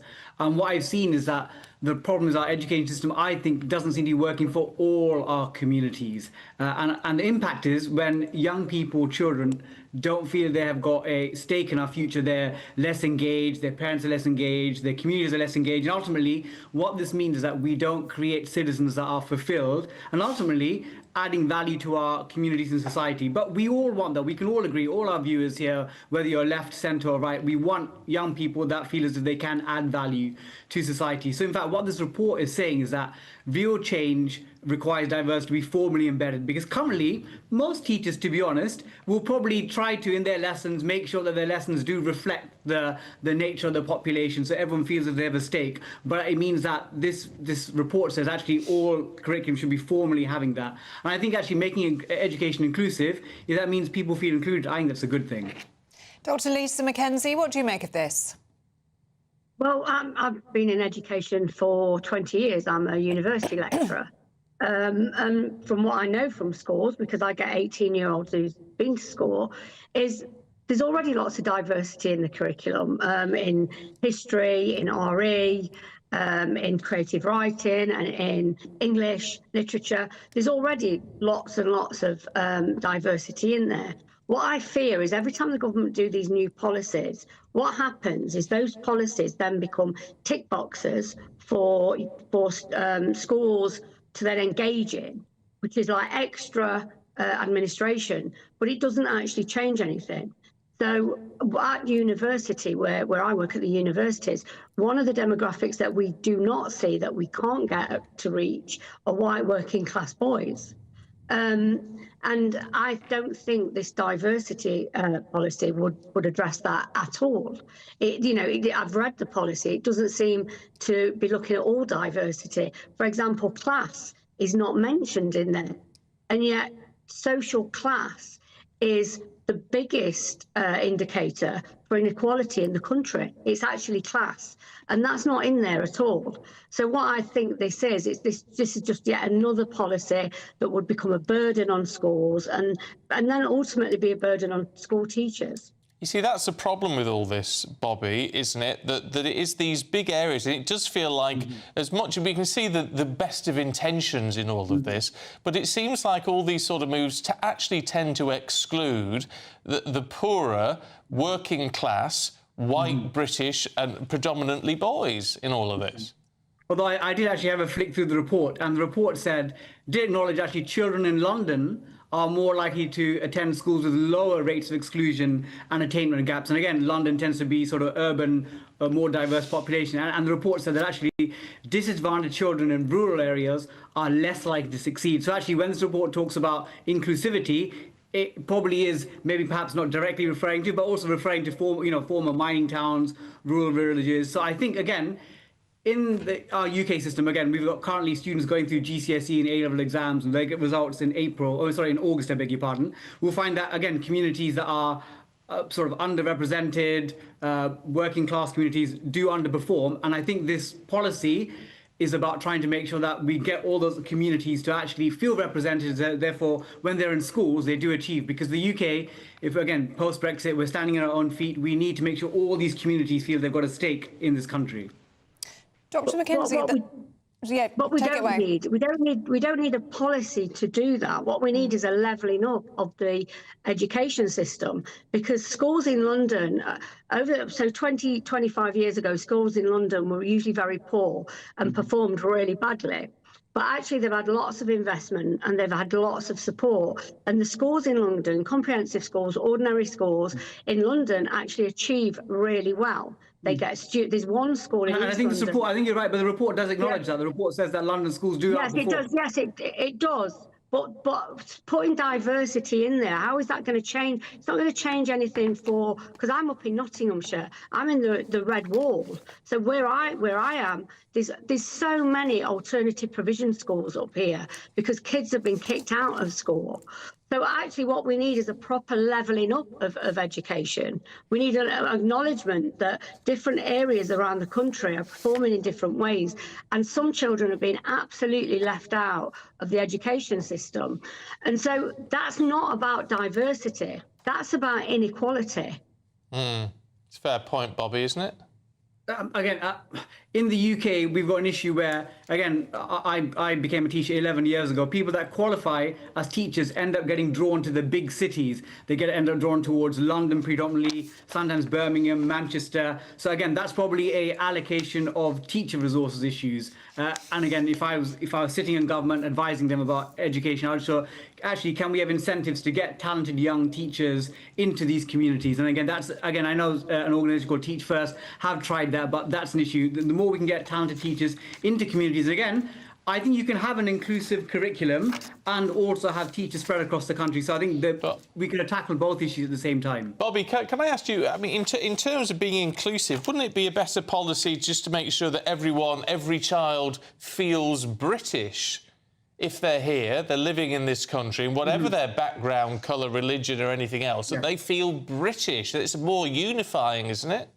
Yes, Stephen, the thing is, I think you can feel British and have your own sort of duality of nature. So, like, I am British Indian. My parents came to Britain in the late 70s. So I'm actually wearing I'm a West Ham fan, as you can tell from behind my shirt. But I lost a bet and I was forced to wear a Tottenham tie today because obviously Tottenham won. So I'm someone that's, I go to West Ham games. I support the games with people who are predominantly white British. So I feel that identity culture to the local area. But my family are Indian, so I'll celebrate Indian festivals as well. So I think in Britain, we mustn't forget that people can embrace multiple identities, being fully British, cheering on England, and at the same time they have another, whether their parents are from the Caribbean or they're from South Asia. And again, it's trying to make sure we make people feel as if, oh, you don't just have to be one or the other, you can be both at the same time.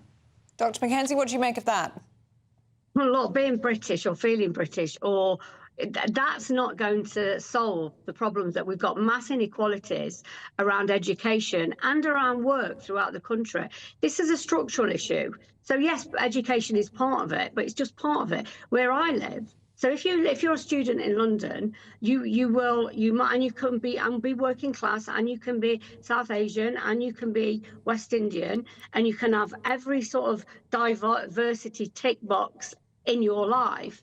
You have access to a different structured economy than if you live up in Nottinghamshire in the ex-coalfields, where all there is around you is warehouses and your expectation is extremely low. The Sutton Trust brought a report out just 2 days ago, actually, about opportunity. And what they're saying is actually it's opportunity. And this sort of diversity stuff, it's a tactic that sways us in the wrong way. We need to be focusing on inequality, not diversity. OK, Lisa Mackenzie, Bobby Seagull, really good to talk to both of you. Thank you very much indeed. Thank you. Let us know what you think on that one. gbnews.com/you'll say. I can see Gordon's already been in touch saying, I thought it was white working class kids that were being left behind. This says to me there is too much diversity already. No, it's the inequality argument maybe is a rather than diversity. It's an interesting way of looking at it. Do keep your thoughts coming through. Still to come, though, we're going to take you to Bilbao. Paul Coyte's there, where Tottenham beat Manchester United 1-0 last night to win the Europa League. We'll get his reaction in just a tick.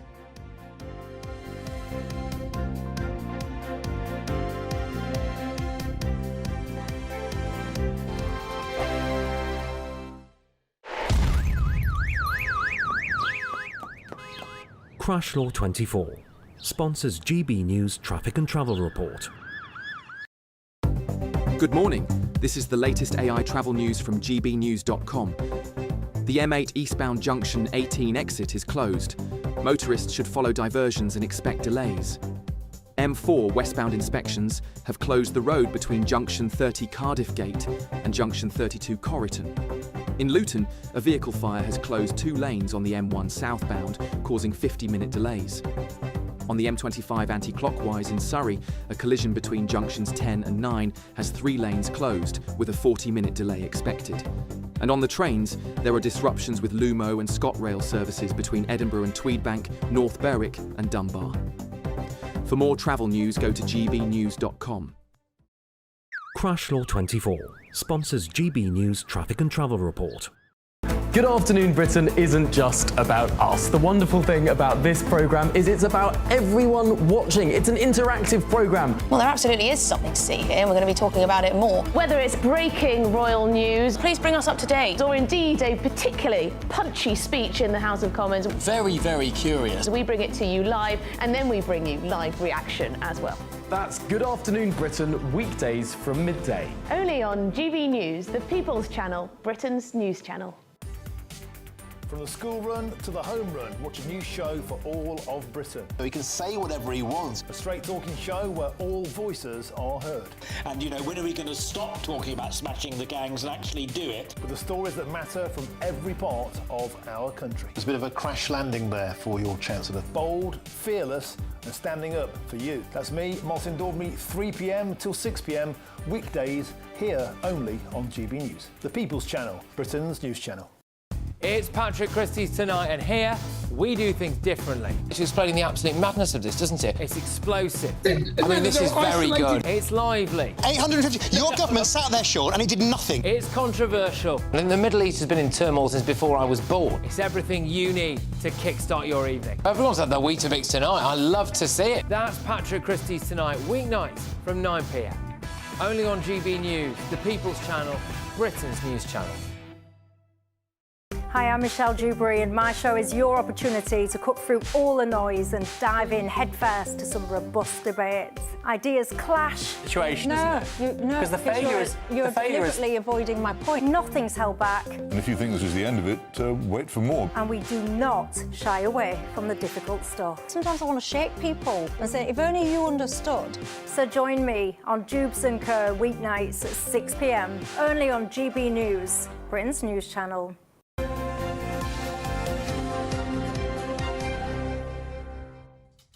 7:39. I've been looking forward to this. Me too. All morning. Let's take you live to Bilbao and one very happy Paul Coyte. Good morning. There he is. How are you feeling? I'm feeling a little bit tired and emotional, to be honest with you. It's I've come out. See, the thing is, from this time yesterday, and there was loads of fans milling around all over the place, all very excited. the place is dead now. It's just me. It's only me that got up at this hour of the morning to come and do this. But there we are. There's the stadium. But there is nobody here, apart from just a few people cleaning up. But it seems like it didn't happen. But my goodness, what a night.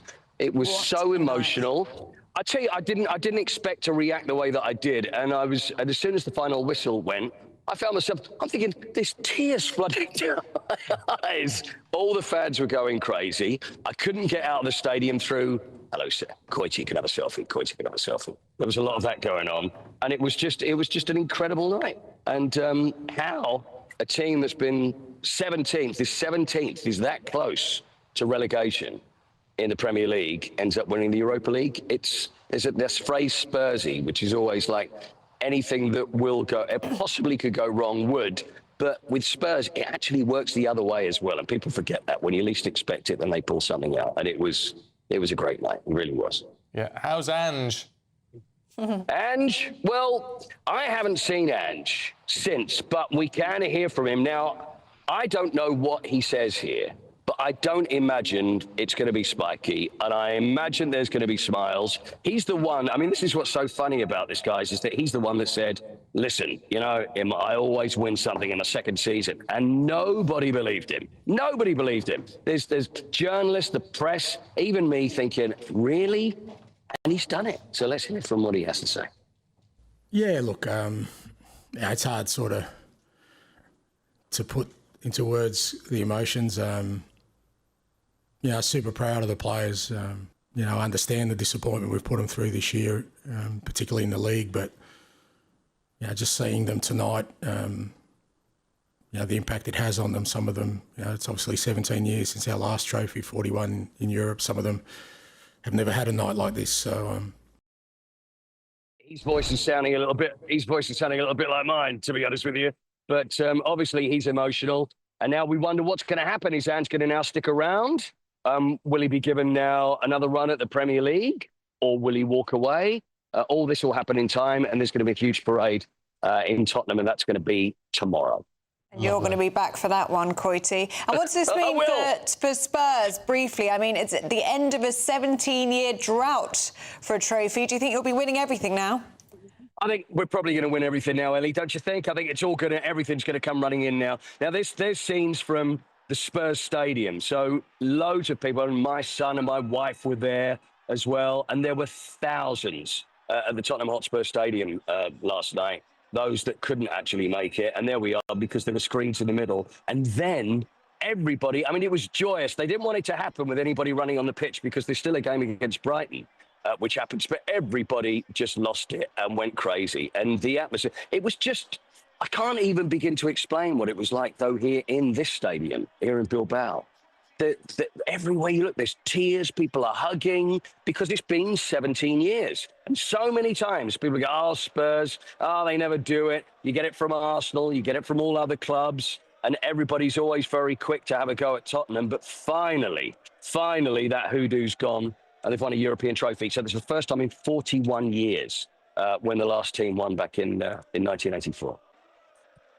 On some silverware, Paul. Make sure you actually get your hands on it as well before you head back. Yes. I mean, it's fantastic. I'm in the middle of that somewhere. I'm just on the floor, crying my eyes out in the middle of that somewhere. You can't quite see me. Brilliant stuff, Paul. We'll speak to you later. Thank you. Speak to you now. Good stuff, Paul. Thank you. It's so lovely to see him happy. Oh, they deserve it. They so deserve it. My fiancé was there last night at Tottenham Hotspur Stadium, and I said to him, I was like, this is so pathetic, because it wasn't being played at Spurs. You're what? Fiancé. See, I'm not counting the legal. You are married now, darling. No, not in the eyes of the Lord. You know this. So anyway, he was going, and I said, oh, this is pathetic. They're not even playing in Spurs. And I thought, they're going to lose. No offence, Koiti, because this is what they always do. And then he went all the way to Tottenham to watch the screens on the pitch, because obviously it was being played in Bilbao. And then they all descended on the pitch, and it looked incredible. So I'm very happy for them this morning. Yeah. Lots of sore heads, I think, this morning. Yeah. We should offer some commiserations if you're a Man United fan. Yeah, sorry. But, you know. You've had your glory days. It's time for Spurs now. Well, they it is at the moment. Look at that. So, yeah, my fiance's in there somewhere. Yeah, he's the tall one. Yeah. Right, still to come. Susan Holder and Oscar Redrup will take you through the papers. But first, here's the forecast for the top European hotspots.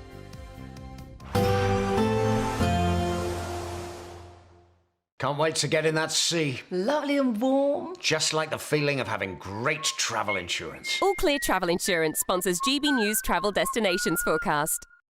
Unsettled across the south and southeast of Europe, some ongoing heavy thundery showers, but otherwise elsewhere it's mostly fine, particularly across Madeira and Tenerife. Most of Portugal seeing plenty of sunshine. Across the southeast of Spain, though, more cloud, potentially some showers here, but it's really across northern parts of Italy, anywhere across the Adriatic coastline that could see these heavy, possibly thundery showers.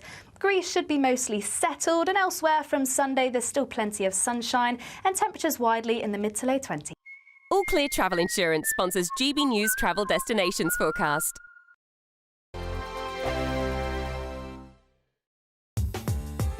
I'm Christopher Hope. From pop star to politicians, I'll interview anybody in a pub who's got a political opinion. Join me every Friday on Spotify, Apple Podcasts, YouTube or gbnews.com, or wherever you get your podcasts. This is GB News, the People's Channel. Britain's newsroom, weekday mornings from 9:30. YouGov poll reveals Meghan Markle, Duchess of Sussex, I'd bow or curtsy, popularity with the public has hit an all-time low. And that. Prince Harry doesn't have much better ratings. He's reached his lowest level in 2 years. And joining us now is GB News royal correspondent Cameron Walker. Yes, not ideal, is it? So let's take a look at this graph, which hopefully we can put on the screen, of Meghan's favourability ratings with the British public. This poll was carried out just 3 or 4 days after Prince Harry's infamous BBC interview at the start of May. So this red line here, for those of you watching on TV, you can catch up on our social media channels if you're listening on the radio, shows her net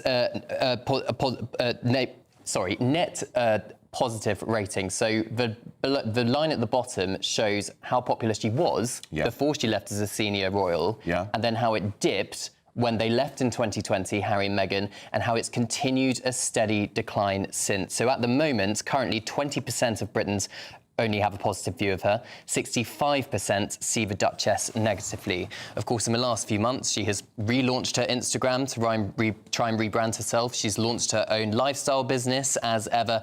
And of course, she's done that Netflix series with Love, Meghan, which did have mixed reviews. Some people just liked it as an easy watch. A lot of people clearly thought it wasn't great and was painting this picture of Meghan, which wasn't perhaps the truth. For example, wasn't filmed in her own kitchen. Ridiculous. Meanwhile, Harry, he's not doing very well either. As I said, poll was conducted just a couple of days after that BBC interview, where the tracker found only 27% of Britons have a positive view of him, 63% a negative view. GB News, the People's Channel.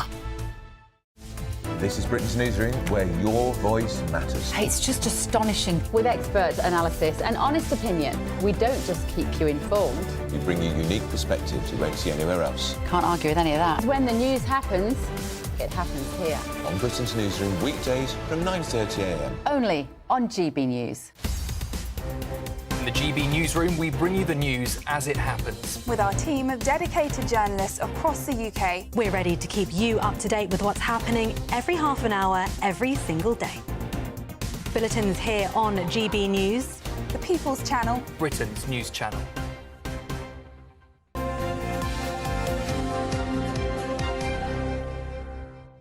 All right, let's see what's making the news. I'm getting all caught up in the bits and bobs. 7:48. Oscar Reddrop, Susan Holder are both here. Morning, you two. Morning. Susan. Yes. Can we talk fuel, winter fuel? Yes, we can. So there's good news and bad news. The good news is that it looks like Labour are having, have held their feet to the fire, of which the pensioners cannot afford.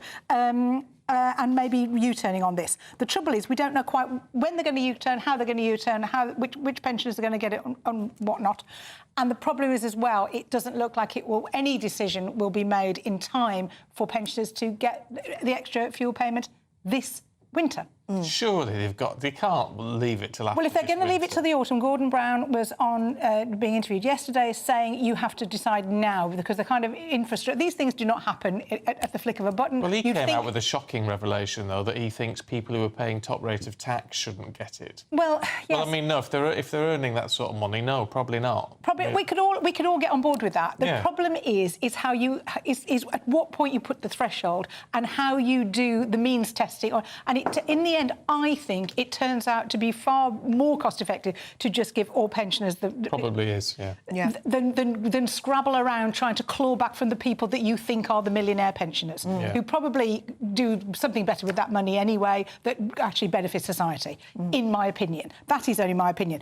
And the problem is, as well, is there are different ways of looking at how you put the threshold. Do you do it on the council tax band that they live in? Do you do it on the benefits that they have? And actually, we don't know what they mean. All he said is, we're going to look at it. Yeah. Great. And Oscar opens the door, doesn't it, for other U-turns on other unpopular policies. Is it PIP payments next? Is it farmers next? Farmers next. It's a really good point, I think, and this is, I mean, the Conservative government got themselves into a kind of a tailspin of U-turning on issues, and it once people sense blood that a government is willing and will kind of bend the knee to political pressure, that it keeps on coming. And it's just... But I have to say, this has been the most politically tone-deaf of the government decisions so far. Yeah. Can we talk loose women? We can. Susan, this is in a lot of the papers, but you put this on this one. It's a show you know very well. Yes, I used to be executive producer of Loose Women for my sins back in the day, probably 20 years ago. It's been around longer than you think, Loose Women. And some of the same lineup that are still around that I worked with. Yeah, I was executive producer. It came out of Manchester at that point when I was working on it. And the news in all the papers today is that ITV are... and the word axe is being used, but I think it's more of a trim because they're not axing Loose Women, they're not axing the Lorraine show that comes on in the morning, but what they are doing is reducing the weeks per year it will be shown to about 30. So around that, so the way ITV daytime works is you have Good Morning Britain in the morning, followed by the Lorraine show, followed by This Morning, followed by Loose Women. And that all falls under one umbrella? And that all comes under ITV. And what they're kind of doing is kind of amalgamating... The worry I think there is for production staff, because they're clearly going to be... I think there's going to be over 200 people going, and they might make people work across the shows. There's a lot about... all the presenters are really worried. Yes, I suppose there'll be less shifts for them on Loose Women if there's only 30 shows. The Lorraine show, which hilarious is called Lorraine, but actually she's not there 60% of the time. And it's other presenters who take in, like Ranveer Singh and Christine Blakely, who also work on Loose Women. There's a kind of... there's a lot of kind of, there's intrigue and there's a bloodbath. There's a lot of anger about the fact that This Morning has been left completely alone and Good Morning Britain is going to extend into the Lorraine slot, so that's going to be reduced from an hour to half an hour.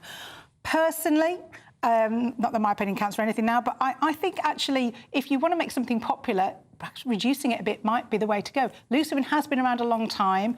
The Lorraine show isn't always presented by Lorraine. Making it shorter and kind of, people want... when's it going to come back? That might actually help, to be honest. Yeah, well, they don't want to watch it anyway. Well, they're watching this. So that's exactly. I haven't watched that nonsense.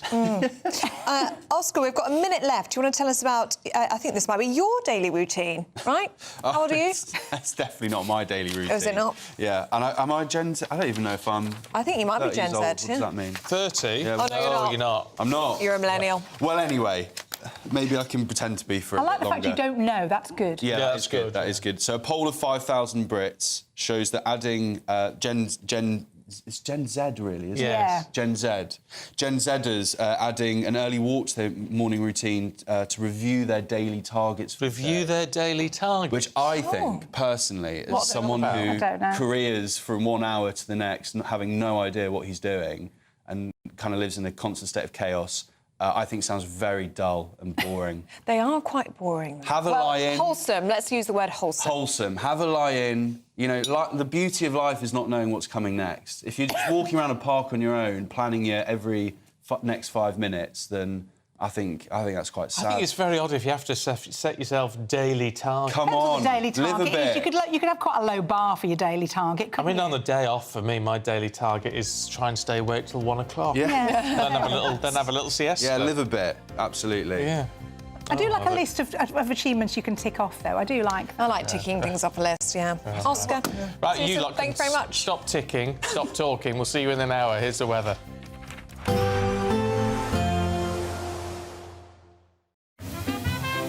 Heavy showers first thing will be followed by a warm, cosy day.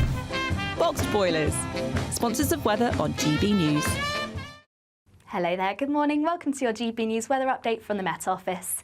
Any fog across the southwest, clearing quite quickly, leaving a day of sunshine but also some cloudier skies and feeling cooler for all. But still plenty of sunshine across Scotland, northern parts of England. We do have this band of cloud slowly sinking its way southwards, so eventually brightening up across central areas, but starting to turn cloudy across the south. This cloud thick enough to perhaps produce the odd shower, but the main shower risk is going to be across the very far northeast of Scotland, where we do have a northerly breeze just adding on to the chill across eastern areas, but for most, a good 4 to 5 degrees difference compared to yesterday afternoon. Then through into the evening, once again still fairly cloudy across the south, still the chance of the odd shower until this band of cloud clears its way southwards overnight. But elsewhere, northern parts of England, Northern Ireland, it should be largely dry and fine end to the day, and fairly similar across Scotland as well, but still the risk of some showers just clipping the very far northeast, and still fairly breezy around those northeastern exposed coasts as well.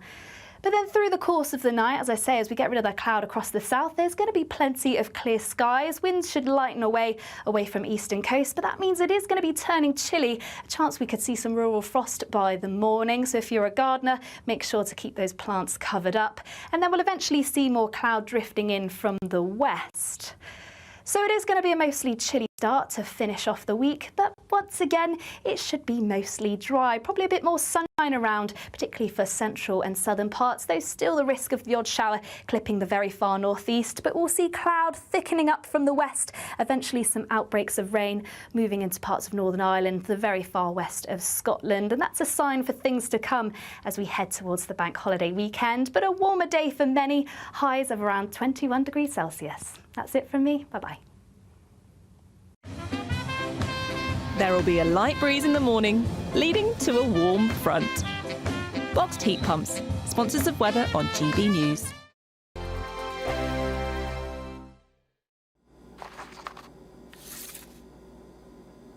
Crash Law 24 sponsors GB News Traffic and Travel Report. Good morning, this is the latest AI travel news from gbnews.com. A broken down vehicle is causing disruptions on the A9 northbound at Aberystwyth. Proceed with caution. There's congestion on the M4 eastbound from Junction 28, Tredegar Park to Junction 24 Coldra. Delays exist on the M25 anti-clockwise between junctions 10 and 9 in Surrey due to a collision, with 3 lanes closed and a 40-minute delay expected. Normal conditions are expected between 9:45 and 10.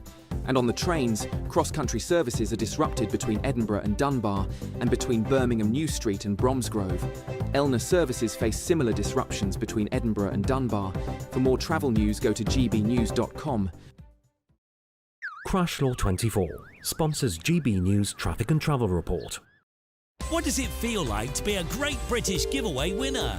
That's a big surprise. Oh my God, I'm going to cry. Do you know what? I've never won anything like this in my life. Oh my God, this is amazing. That is absolutely fantastic. We're over the moon. Yes, that is fantastic. You know, you have no idea how much I needed it. Oh my goodness. That's wonderful. Oh, thank you. Oh, thank you so much. I was gobsmacked. Thank you, GB News. I'd say don't hesitate, do it. If you're not in it, you've got no chance of winning it. Thank you. You weren't expecting to get that call today, were you? No, I wasn't.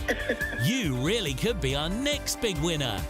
Head over to gbnews.com/win now to find out how and get your entry for the Great British Giveaway. Great prizes, even greater wins. Headliners on GB News 11 p.m. every night. It's got 3 top comedians going through the next day's newspapers so you don't have to read them, which is great. That's a good point. He's lying. Maybe he's not lying. That's Headliners every night from 11 p.m. and 5 a.m. as well on GB News, Britain's news channel. Join me, Nana Akwe, for an informative, interactive news programme with a difference. It's fun. No, he didn't say that, Dave. I'm so surprised. I think there's an element of truth to that. Join me from 3 p.m. every weekend, only on GB News, Britain's news channel. We're proud to be GB News, the People's Channel. And as you know, we always love to hear your views. Now, there's a new way of getting in touch with us at gbnews.com/yoursay. By commenting, you can be part of a live conversation and join our GB News community. You can even talk to me, Bev Turner, or any of the members of the GB News family.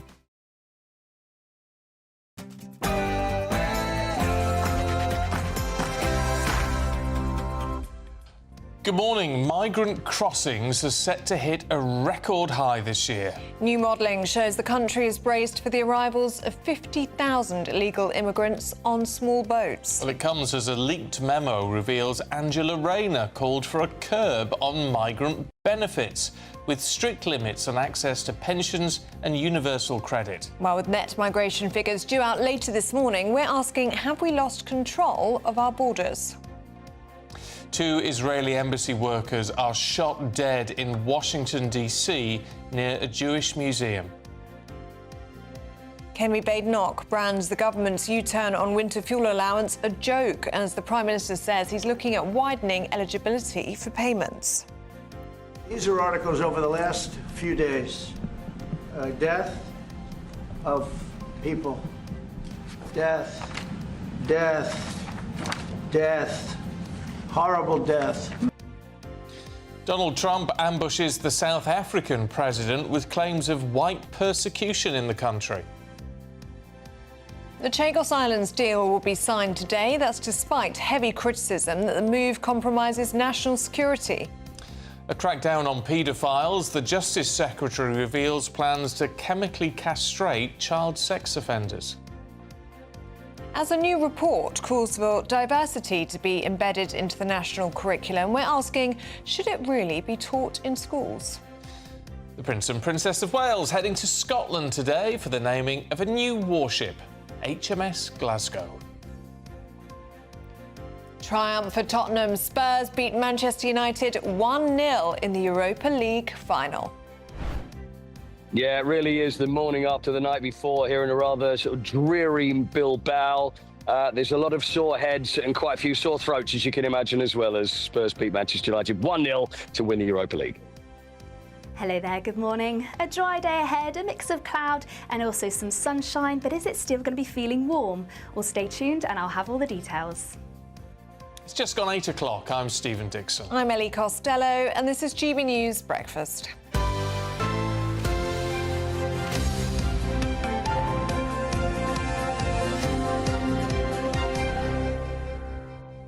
Lots of you getting in touch on the winter fuel U-turn. A says, we all know that Starmer is only trying to save a few votes with this U-turn. He's a Prime Minister not to be trusted. He's only interested in staying in power. And well, aren't they all, though? I mean, Michael has been in touch. He's quite cynical, Michael, saying he knows he's going to lose the next election, so he wants to do as much damage as he can before he's booted out. I don't know. Would anyone want to do that? I don't know. I don't know. But it has been an unpopular policy. It obviously didn't do well for them on the doorstep. They knew that. Didn't do well at the local elections. I mean, why would it?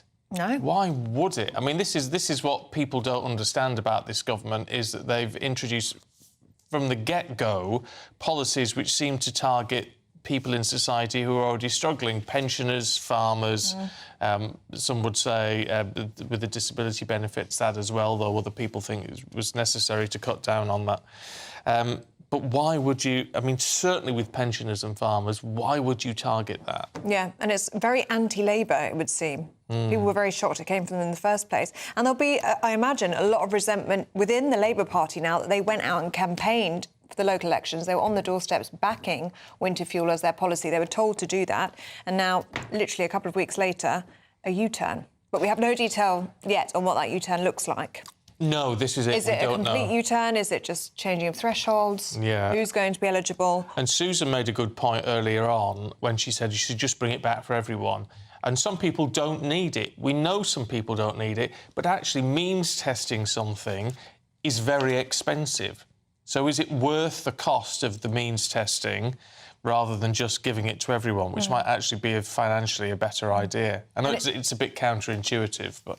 But it's not even hugely costing to the Treasury, is it? And that's what many people made the point of in the first place, that it seemed so unfair and wasn't even a huge cost to the Treasury in the first place. But anyway, let us know what you think on that one. gbnews.com/you'll-say. Well, our main news this morning, and illegal channel crossings are on track to hit a record 50,000 or so this year, with GB News able to reveal that yesterday saw the highest daily total so far this year. Well, 828 migrants landed on UK shores by 2 p.m. And this all comes as a leaked memo reveals that Angela Rayner has called for a curb on migrant benefits with strict limits on access to pensions and universal credit. Well, meanwhile, the government very keen to point out it's deported 30,000 failed asylum seekers since the election. That's ahead of the latest migration figures being released this morning. Lots to get through. Let's talk to our political correspondent, Catherine Forster. Good morning to you, Catherine. And let's start with those numbers, shall we? Expected 50,000 people to cross the Channel this year, and that follows the highest daily total yesterday. Yeah, so we had over 800 cross the Channel illegally on small boats yesterday, over 13,000 this year. The 13,000 is a record for this point in any year. The 800 is a record for this year. Those numbers, the Prime Minister pledged to smash the gangs. Those numbers are going absolutely in the wrong direction. And of course, we've got months of calm summer weather coming. So projections potentially that it could be over 50,000 this year. Now, the government wants us to be talking about the number of people that they're sending out of the country. They say since they came to power, they have deported 30,000. Some of those will have crossed the Channel, of course, on small boats. Some of those are foreign criminals. But I think it is worth bearing in mind that the vast, vast majority of those will simply be people who came here perfectly legally and have overstayed their visas. So it's like they're trying to sort of empty a bucket, but there's a big hole in the bottom where the illegal migrants are crossing the Channel constantly just filling up.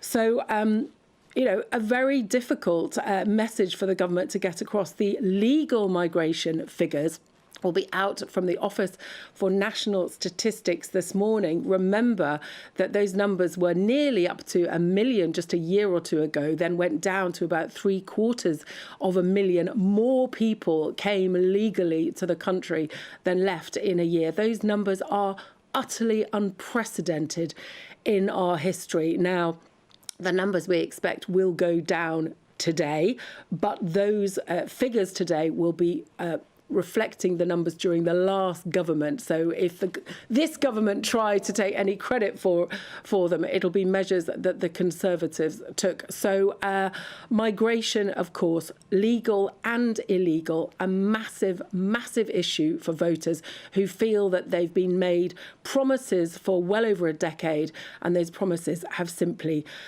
been broken over and over again. Why, I guess it's understandable when people sort of go to reform with the promise that we just stop it.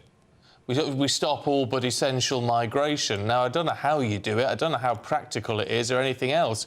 But there is this sense of frustration, isn't there? That, as you say, it's like emptying a bucket that's constantly sitting under a flowing tap. Exactly, because we had the Tories spend many years telling us migration to the tens of thousands. Boris Johnson came in 2019, said he'd get it to under the 250,000 that it was then.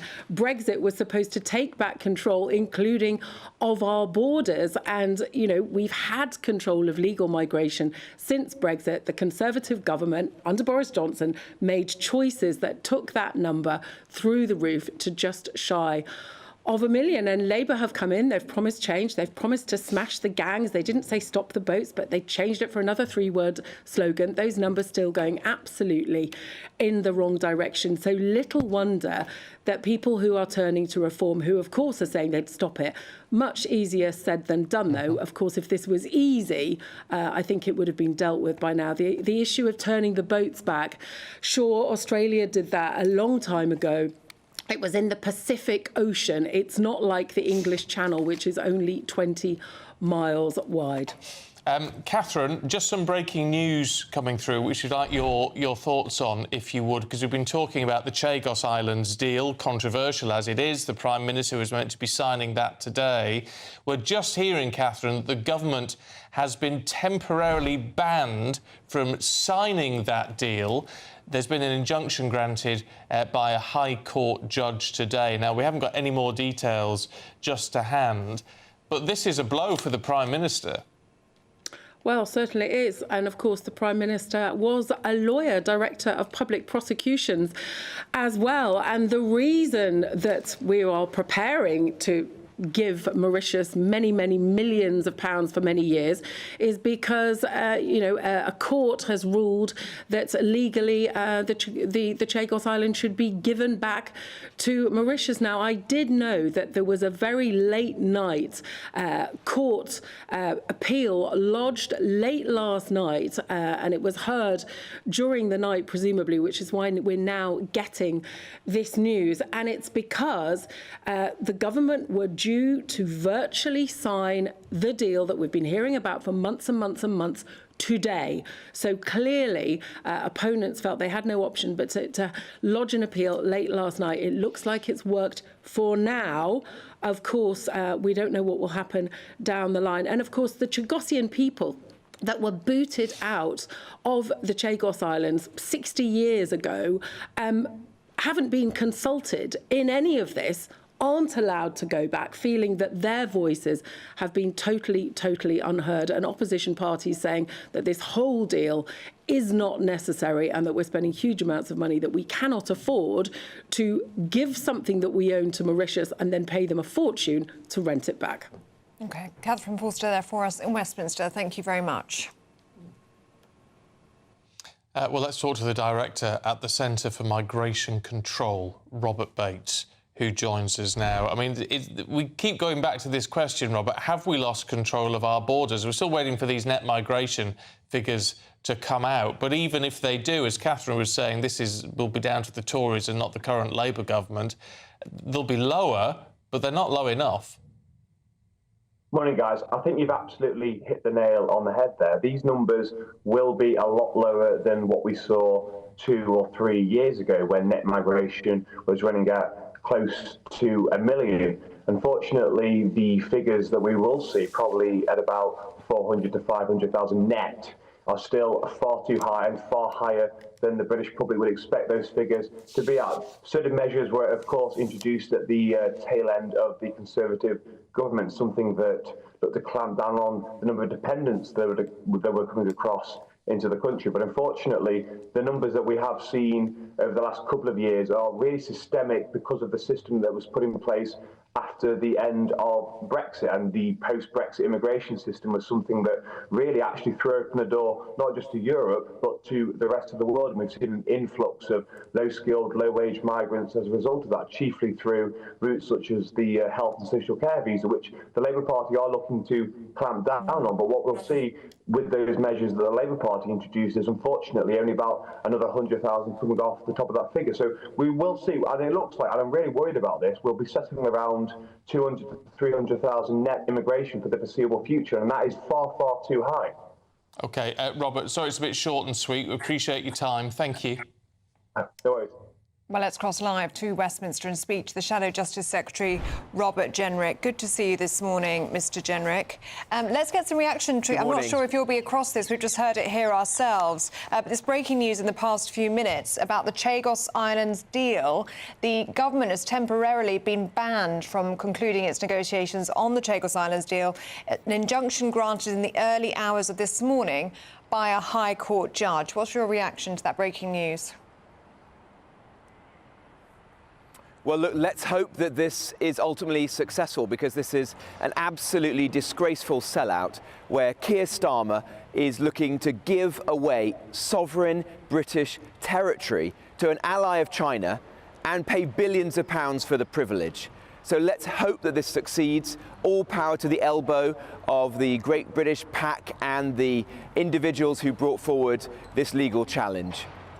I mean, we've been saying this morning on the programme, is there something going on with this deal that we don't understand, that's being kept under the radar? Because on the surface, it doesn't seem to make any sense. So can there be something? Is it financially... Are we going to be financially better off with this deal, or what? I mean, can you shed any light on why it's happening at all?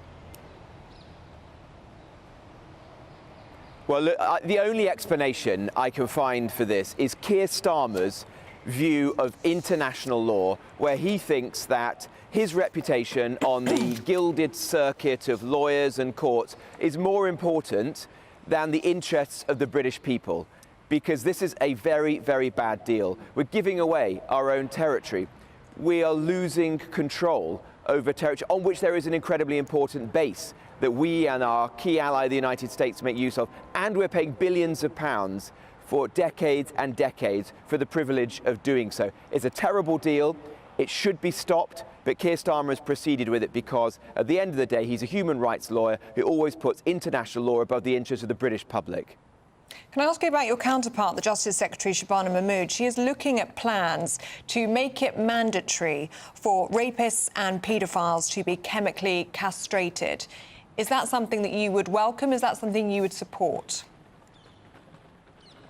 I would support it, but I don't believe for 1 minute that Shabana Mahmood, and certainly not Keir Starmer, are ever going to support this proposal. They've just briefed this to the press this morning to cover up the fact that they're announcing immensely unpopular proposals to slash sentences. What they're announcing today is that they're going to draw an end to sentences of 12 months or less. And that means that burglars, thieves, domestic abusers, thugs who assault people are not going to go to jail, and instead are going to get a tag, a plastic tag, or be told that they can't go to a football match. That's a complete joke. It's a slap in the face to victims. And even those who do go to jail for serious offences like arson or ABH are going to have their sentence cut by 50%.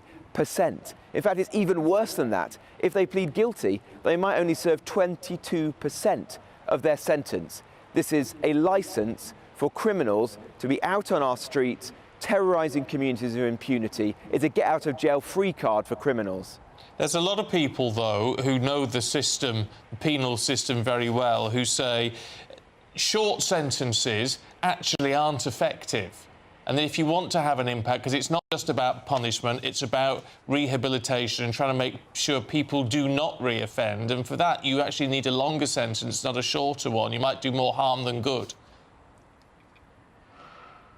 Well, I believe in rehabilitation, of course I do. I want people who leave prison to go on to be good citizens of our country. But I also believe that prison is about punishment and public protection. And I want to get these people off our streets and into prison. And if that means them being in prison for longer, then so be it. Today, over half of all the crimes are being committed by just 9% of people. These are career criminals who are causing harm day after day after day. They should be inside to give communities breathing space. And that is the opposite of what Keir Starmer is doing today. Let me give you an example. If your home was broken into and a prolific burglar, even maybe wielding a knife, nicked your possessions, smashed up your home, terrorised your family, they wouldn't go to jail as a result of this. They'd be back out on the streets of your community, laughing at you. That is making a mockery of the criminal justice system. Well, but that is what Labour is doing. That's not the Britain that I want to live in. Well, it might not be, but I mean, the argument that'll be thrown back at you is, well, you didn't build more prisons when you were in power, and they just haven't got any space. Well, we didn't build enough prisons, but neither have any recent government. But there are other answers to this problem.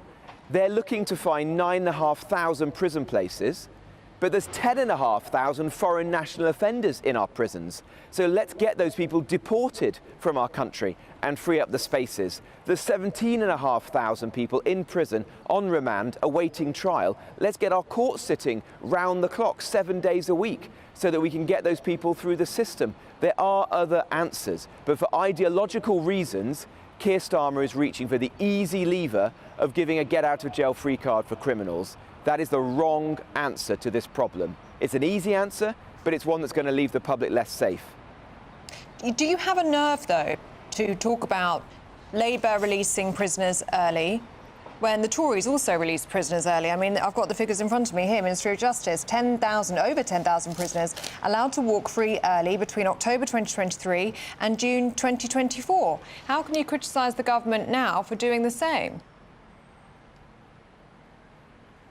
Well, look, we strained every sinew to try to avoid releasing prisoners early. We deployed over 1,000 rapid deployment cells, emergency prison cells, on prison sites. We signed prisoner transfer agreements with other countries like Albania so we could deport foreign criminals from our country. Labour aren't doing those things. They've paused the deployment of new rapid deployment cells. They're not signing new deals, and the problem's getting worse. There are more foreign criminals in our prisons today. There are more people on remand awaiting trial. In fact, the numbers are set to soar from 17,000 to as much as 23,500 by 2028. So they, I'm afraid, are reaching for the easy solutions of releasing prisoners early. The public are already raging at the fact that prisoners are being released early, and now it's going to get much, much worse, to the point where somebody who's committed a really serious offence, like arson or ABH, is going to serve just half of their sentence. That's a slap in the face to victims, and I can never support that. Just before we let you go, can I ask you about immigration? We're expecting the net migration figures to come out today. We've seen the highest level of illegal migration over the Channel yesterday. Things are looking very grim on this. There's no easy answers, but we're not hearing anything much from Kemi Badenoch on this. Where and what is your solution? Well, on the small boats crisis, what Kemi Badenoch has said is that we are going to remove the human rights laws like the Human Rights Act so that we can take more robust action. And on legal migration, we're saying that we are going to have a legally binding cap set by Parliament behind me, make it the law of the land, so finally the public can know with confidence that when politicians make promises, they're actually going to deliver on them. That's what's so important. You know, I resigned from Cabinet because I felt so strongly about this issue. I'm sick of politicians lying to the public about immigration. The public want action now, and that means changing our human rights laws so you can get rid of the illegal migrants, and it means getting immigration down to the tens of thousands or lower to a sustainable level and giving the country breathing space after this incredible period of mass migration in which there's been so much pressure on housing, on public services, workers' wages have been undercut, and our country has been left less united. OK, Robert Jenrick, appreciate your time. Thank you. Well, let us know what you thought of that interview with Robert Jenrick and his answers to those questions. gbnews.com/your say. Let's get a check now on the weather.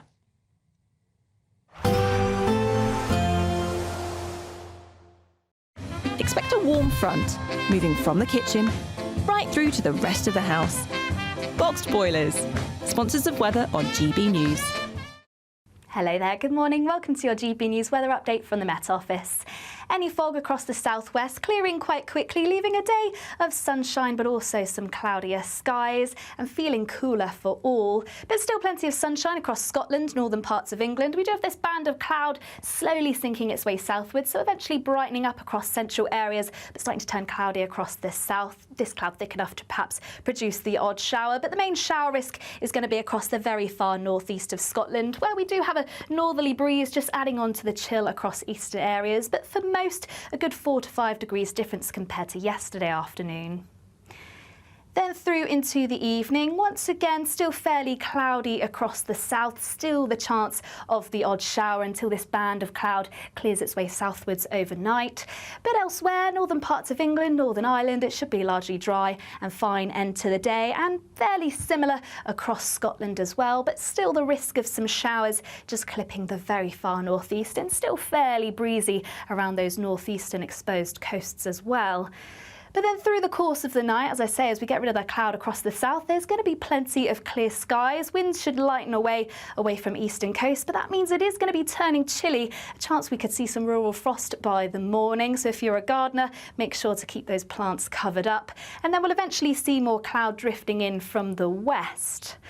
So it is going to be a mostly chilly start to finish off the week, but once again, it should be mostly dry. Probably a bit more sunshine around, particularly for central and southern parts, though still the risk of the odd shower clipping the very far northeast. But we'll see cloud thickening up from the west, eventually some outbreaks of rain moving into parts of Northern Ireland, the very far west of Scotland. And that's a sign for things to come as we head towards the bank holiday weekend. But a warmer day for many, highs of around 21 degrees Celsius. That's it from me. Bye-bye.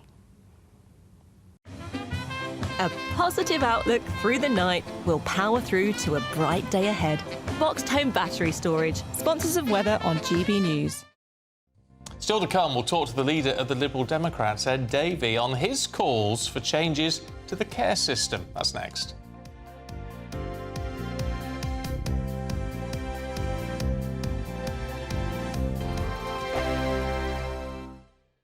Westminster, the ultimate clique. And you're fighting like rats in a sack. But here on the Camilla Tominey Show, we ask the questions the establishment media is too scared to ask. OK, let me ask you a straight question, because I know you're a straight-talking politician. Whether it's net zero, illegal immigration or law and order, nothing is off-limits. You had the power then. Yeah, as I and say, now you've lost it. That's the Camilla Tominey Show, a politics show that's fearless. But no, let me finish my question if you don't mind, because it is my show. Sundays at 9:30, only on GB News, the People's Channel, Britain's news channel. Nana Queer, weekends from 3 p.m. Today I'm joined by a nurse and an abuse survivor, Karen Danson. Now, when working at the County Durham and Darlington NHS Foundation Trust, she says that she had to beg her bosses not to let her male-born nurse, identifying as a woman, use their changing rooms, so the female changing rooms. Karen was abused by her father as a child, and this brought back traumas relating to years of abuse. Now, Karen and other Darlington nurses have launched a discrimination claim against their employees. This claim is still progressing, notwithstanding the recent Supreme Court judgment. Can you take us back a little bit to what happened to you as a child, to give us an idea of why you were so nervous about this individual entering a female-only space? Yep. So I was sexually abused by my dad when I was a child.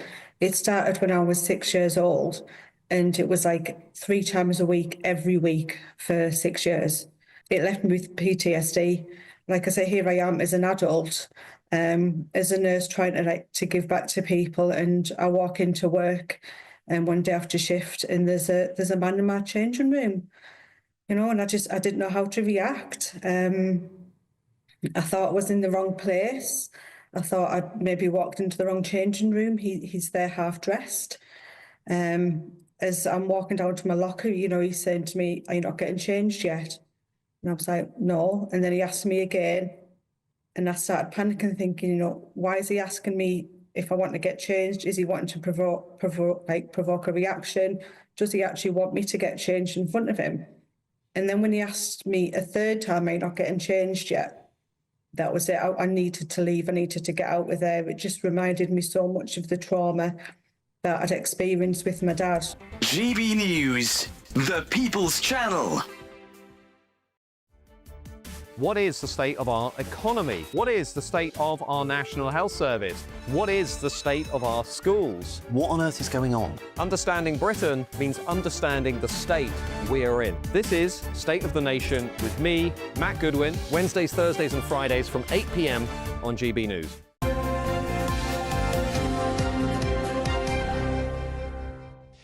8:27. We're going to talk to the leader of the Liberal Democrats, Ed Davey, now. I mean, partly about a book he's written about carers, which I think is going to be, which is fascinating and something on which you have, we know, a great deal of experience. But first, can I just ask you, because I know you were listening into that interview with Robert Jenrick, and my producer's telling me you didn't seem too happy with what he was saying about immigration. I didn't know whether to laugh or cry listening to Robert Jenrick.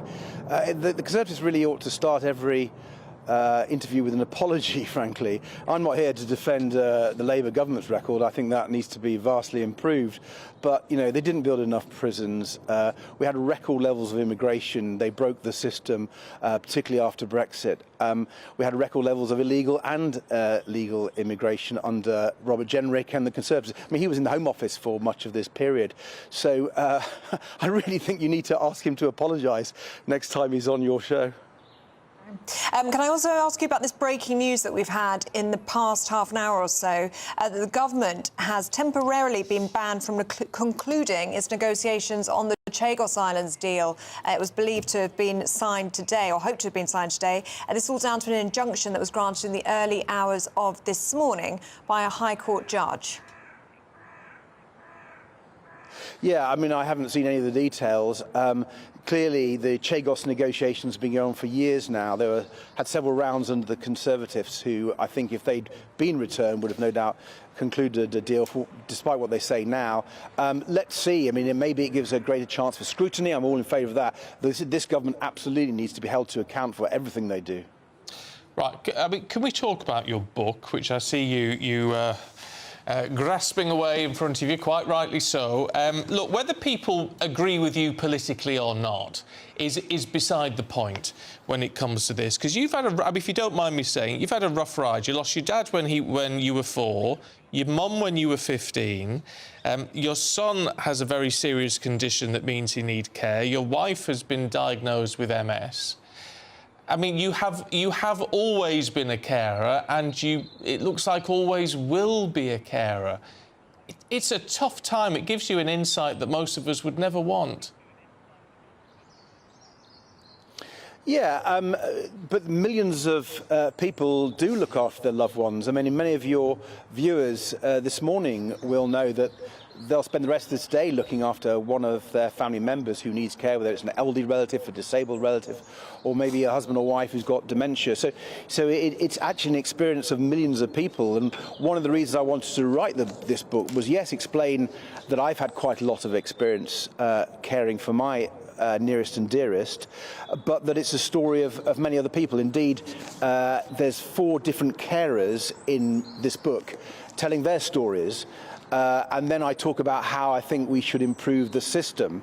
And there's one thing I want to say, that caring can be tough, but there's no point sugarcoating it. It can be a really challenging period of one's life, particularly when your mother's dying and you're looking after her as a young carer. But there are positive sides as well. I had a brilliant relationship with my mother. I became very close to her. Then when I looked after my nana, I couldn't have had a happier, better relationship with my grandmother. And then my son, we have a great time, lots of laughs, and I wouldn't be without him for the world. And one of my messages to the government is, if we look after family carers better, people looking after their loved ones, their nearest and dearest, do you know what? I think that wouldn't just be good for them and the people they're looking after. I think that would help with the challenges that we have with the health service. The health service really needs a lot of improvement, let's face it, and part of that is social care, and a big part of that is looking after family carers. So I'm afraid there's a serious point to writing this book. And you also talk about your ideas for fixing the system, and it starts with a good community model, doesn't it? So a named carer and a social worker to families, just like people would hope to have a named GP. That's right. I mean, the GP has been the centre of the health service for a long time. It needs to be improved, doesn't it? We need many more GPs, and that's what the Liberal Democrats argued at the general election. If we're going to sort out the health service, we need that named GP, that family GP, for many, many more people so they can get earlier appointments. But then when you look at care, I think we could actually do this rescue of care, which would help the health service in a relatively cheap way by having a named carer. These people exist at the moment, right? So it's not having new people, but making sure that the system doesn't require people to repeat their story time and time again. And so that when people are making decisions or giving advice, it's a very efficient and you get the right advice. And so there's a lot of things that you could do within the current budgetary framework, which will make a massive difference for people's lives and really help them. Just a final thought. I'm quite struck by the fact you looked at some of the positives, because, as you say, it clearly can be very difficult. I mean, whether you're a young carer or an older carer. But I'm very struck by the fact you said there are some benefits, there are some closenesses in relationships that develop as a result of all of this, because it's important as well, isn't it, for those people who need to be cared for, that they don't feel like they're a burden on their loved ones. 100%. And, you could have looked at the way my brothers and I looked after my mum and said, do you know what, there should have been a lot more professional social care coming in, and maybe we should have had some more support. And I think young carers do deserve more support. However, I wouldn't have wanted that to become all professionalised and done by outsiders, because in the family, I think my mother got not just better care, but a different type of care. And I'd lay for hours on her bed talking to her.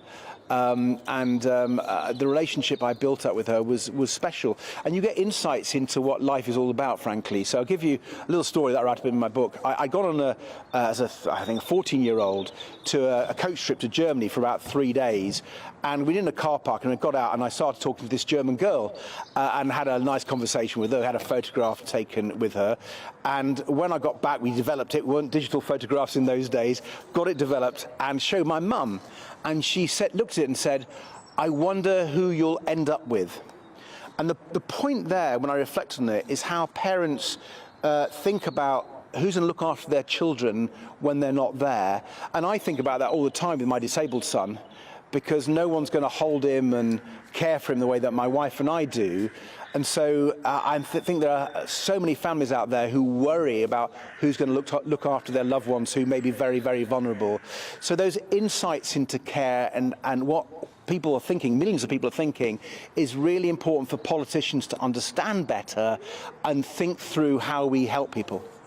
That's a really nice point. Ed Davey, a real pleasure to talk to you about something which isn't just politics, and a bit of an insight into you as a person. Thank you very much indeed. Thank you, sir. And you're welcome back any time, of course. Thank you for having me on. And the book, Ed Davey, Thank Why you. I Care and Why Care Matters, is available in bookshops now.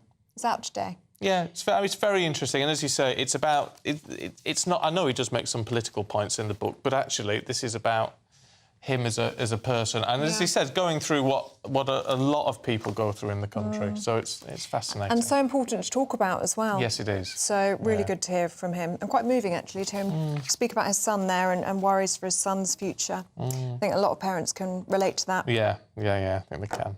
Right, should we see what's happening on the roads and what have you today? Here's your traffic and travel update.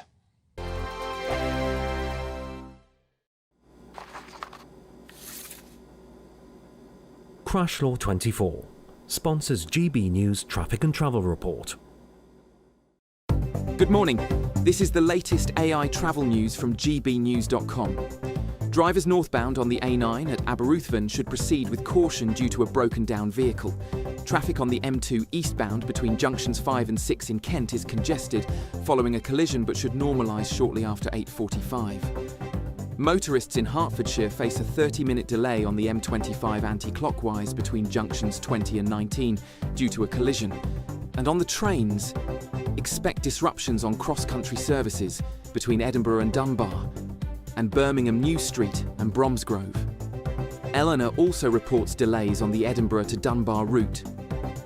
For more travel news, go to gbnews.com. Crash Law 24 sponsors GB News Traffic and Travel Report.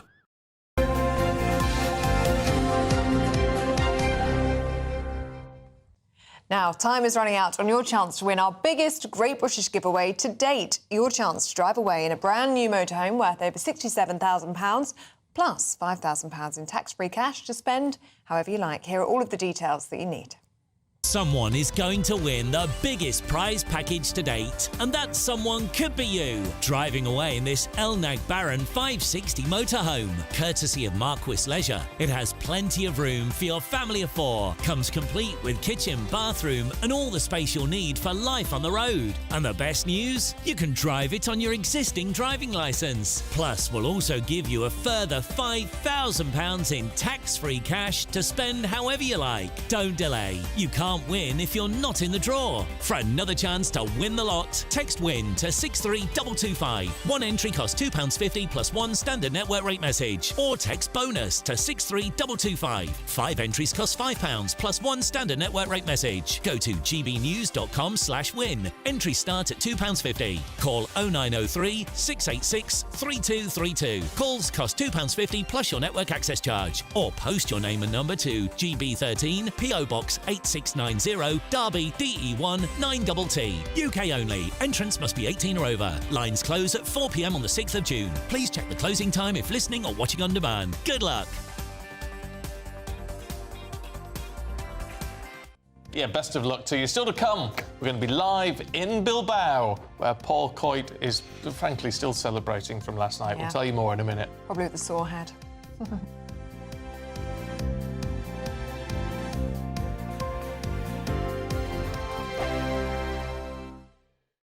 Westminster's full of talk, but out here, it's the real world. Am I allowed to talk now? No, that's it. This is where it matters, real people and real lives. That's what politics is all about. The fact that Trump made a good start, no. Straight answers, no spin, and just a couple of pints. How many fingers have I got up? About 10. So join me for Lee Anderson's Real World every Friday at 7 p.m, only on GB News. The People's Channel, Britain's news channel. From the school run to the home run, watch a new show for all of Britain. So he can say whatever he wants. A straight-talking show where all voices are heard. And, you know, when are we going to stop talking about smashing the gangs and actually do it? With the stories that matter from every part of our country. There's a bit of a crash landing there for your Chancellor. Bold, fearless and standing up for you. That's me, Martin Daubney, 3 p.m. till 6 p.m, weekdays, here only on GB News. The People's Channel, Britain's news channel. Exciting news. Every Friday, my Patrick Christie's Tonight Show is going to have a twist to it. We're welcoming some special guests. You. That's right, on Fridays I'm going to be doing my show in front of a live studio audience because this show is about you and what you have to say. It's going to be the same big debates, same big topics, same big opinions. But every Friday night at 9 p.m, you are invited to come on down to Patrick Christie's Tonight to be a part of the action. Only on GB News, the People's Channel, Britain's news channel. Hi, I'm Michelle Dewberry, and my show is your opportunity to cut through all the noise and dive in headfirst to some robust debates. Ideas clash. Situation, No, isn't it? because the failure is you're deliberately avoiding my point. Nothing's held back, And if you think this is the end of it, wait for more. and we do not shy away from the difficult stuff. Sometimes I want to shake people and say, if only you understood. So join me on Jubes & Co weeknights at 6 p.m, only on GB News, Britain's news channel. I'm Christopher Hope. From pop stars to politicians, I'll interview anybody in a pub who's got a political opinion. Join me every Friday on Spotify, Apple Podcasts, YouTube or gbnews.com, or wherever you get your podcasts. This is GB News, the People's Channel. This is Britain's Newsroom, where your voice matters. It's just astonishing. With expert analysis and honest opinion, we don't just keep you informed. We bring you unique perspectives you won't see anywhere else. Can't argue with any of that. When the news happens, it happens here. On Britain's Newsroom, weekdays from 9:30 a.m. Only on GB News. In the GB Newsroom, we bring you the news as it happens. With our team of dedicated journalists across the UK, we're ready to keep you up to date with what's happening every half an hour, every single day. Bulletins here on GB News, the People's Channel, Britain's news channel.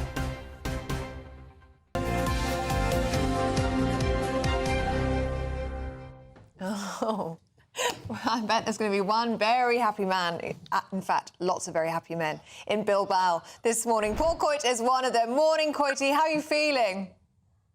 Morning, I'm feeling great. How are you? I'm also very happy. And Stephen is as well. He's an honorary Spurs fan this morning. I am this morning. I was keeping my fingers crossed for you, Paul. Excellent. Look, you never see. I've got family of Spurs royalty. This is Wayne here. Good to see you, Wayne. How you feeling? You okay? Yeah, good now. Now, Luke here, this young Mr. Chivers. This is Martin Chivers' son. Now, Martin Chivers, who scored in the first ever UEFA Cup final that Spurs won. It was the first ever one in 1972. His dad scored the greatest goal. How was it for you? You hear from Dad? I spoke to him last night. Yeah, I was listening to that. See, the thing is, you listen. Yeah, everybody's a little bit groggy, and it sounds like for people of a certain age, everybody you speak to, it sounds like they're doing Lee Marvin, I Was Born Under a Wandering Star, because the voice is so like this from all the shouting and celebrating. But it really was a heck of a night. It was. I spoke to Glenn Hoddle actually yesterday, and I was saying, well, what do you think of it so far? And he didn't say rubbish, but it was at half-time. And saying it's just like a heavyweight slug. And it was just like a punch-out. And then Spurs got their goal before half-time. And I was having to do all the announcing for Spurs, but I was next to the Manchester United guy, who's a fella called Alan Keegan. So I want to say hello to Alan, who I had to console whilst trying to enjoy myself and actually go and sort of put my arm around him and say, well, sorry, but you've won enough. But in the end, Spurs won it 1-0. So Champions League next year for Spurs. And the amazing thing is, as you probably know, 17th from the Premier League, but they've managed to do it and be in the Champions League next year. Interesting that. You didn't believe Ange Postecoglou, did you, when he said he always wins something in the second season? Stephen, you know I did. You know I never doubted him. You know I never doubted him for a second. It was, it's interesting, though, isn't it, about Ange? And there are people that did doubt him, and very much that he was often put on the back foot in press conferences and would seem spiky. And it seems so crazy that he was the one that said, mate, always win something in the second season, and think, well, what are you saying? Surely not. But he's the one that's proved right, and he's absolutely correct. So is he going to stick around? Isn't he? But he did. He's won something in his second season again. Yeah. Oh, brilliant. And what were the celebrations like, Coity, in Bilbao? You know what? What do you think, boys? It's a little bit quiet, isn't it, at the moment? There's a lot of sore heads. I'm just walking through the city. It's very, very quiet. This time yesterday, there was loads of fans of both clubs that were milling around. Now it's just a lot of, you can see the red eyes and the sort of slight smile. I think everybody's had a lovely time, but most people are heading home. And there'll be a parade down the high road in Spurs tomorrow. Yeah, that'll be fantastic. All right, Paul, thank you very much indeed. Go and buy your boys a coffee there. I will. Come on, boys. Still to come, we're going to take you through the papers with Oscar and Susan. But first, if you want a bit of holiday sun, here's the forecast of the top European hotspots. I hope it doesn't rain. Don't worry about it. It'll spoil our holiday. Relax, we're totally covered. All Clear Travel Insurance sponsors GB News Travel Destinations forecast. Unsettled across the south and southeast of Europe, some ongoing heavy thundery showers, but otherwise elsewhere it's mostly fine, particularly across Madeira and Tenerife. Most of Portugal seeing plenty of sunshine. Across the southeast of Spain, though, more cloud, potentially some showers here, but it's really across northern parts of Italy, anywhere across the Adriatic coastline that could see these heavy, possibly thundery showers. Greece should be mostly settled, and elsewhere from Sunday there's still plenty of sunshine and temperatures widely in the mid to low 20s. All Clear Travel Insurance sponsors GB News Travel Destinations forecast. Hi, I'm Michelle Dewberry, and my show is your opportunity to cut through all the noise and dive in headfirst to some robust debates. Ideas clash. Situation, isn't it? Because the failure is... You're deliberately avoiding my point. Nothing's held back. And if you think this is the end of it, wait for more. And we do not shy away from the difficult stuff. Sometimes I want to shake people and say, if only you understood. So join me on Jubes and Co weeknights at 6 p.m, only on GB News, Britain's news channel. Good afternoon, Britain. Weekdays from midday. A monumental breakthrough. Scientists have revealed that they've found strong evidence of alien life. Just 124 light years away. Which is quite far, isn't it? Astronomers from Cambridge University have detected signs of molecules that do indicate life, so we may not be alone after all. Well, joining us now to explain what on earth this exciting story is, the astronomer and broadcaster Mark Thompson joins us. Mark, just how important is this discovery?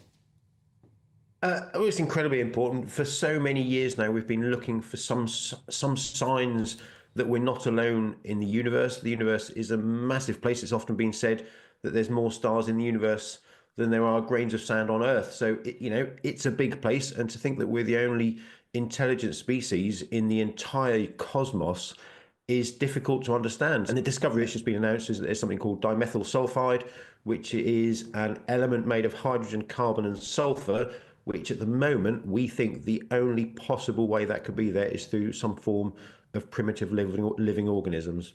So this is because it's a very complicated gas to sort of combine together. There's no way there could be some sort of volcano churning this stuff out. It has to be some sort of biological life form as the most likely explanation.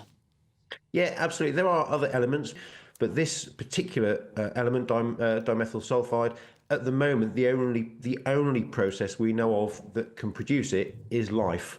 Now, of course, we're still in early stages of this discovery, and we still need to do a lot of work to see if there's any other processes we can identify that can produce it. But for now, the only thing we know of is life, and so the only explanation therefore is that it's life, but it is still early days. GB News, the People's Channel. From the school run to the home run, watch a new show for all of Britain. So he can say whatever he wants. A straight talking show where all voices are heard. And, when are we going to stop talking about smashing the gangs and actually do it? With the stories that matter from every part of our country. There's a bit of a crash landing there for your Chancellor. Bold, fearless and standing up for you. That's me, Martin Daubney, 3 p.m. till 6 p.m, weekdays, here only on GB News. The People's Channel, Britain's news channel.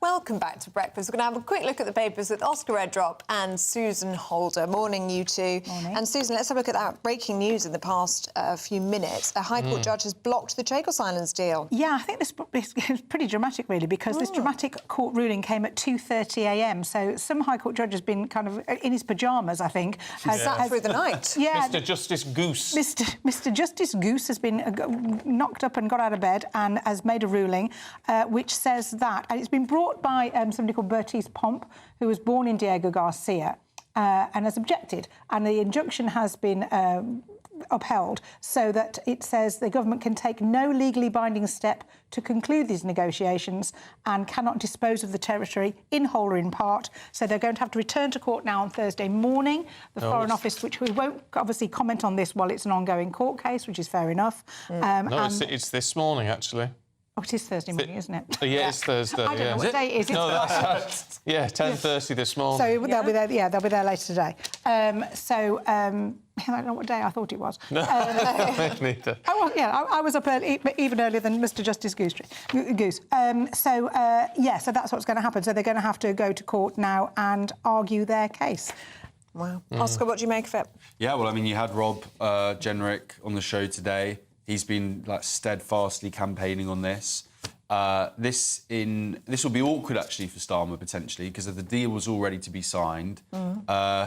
If you wanted to be tricksy in opposition, you would say that again this taps into when Starmer negotiates, it tends to go wrong, it fails. That Albania humiliation he had a couple of weeks ago.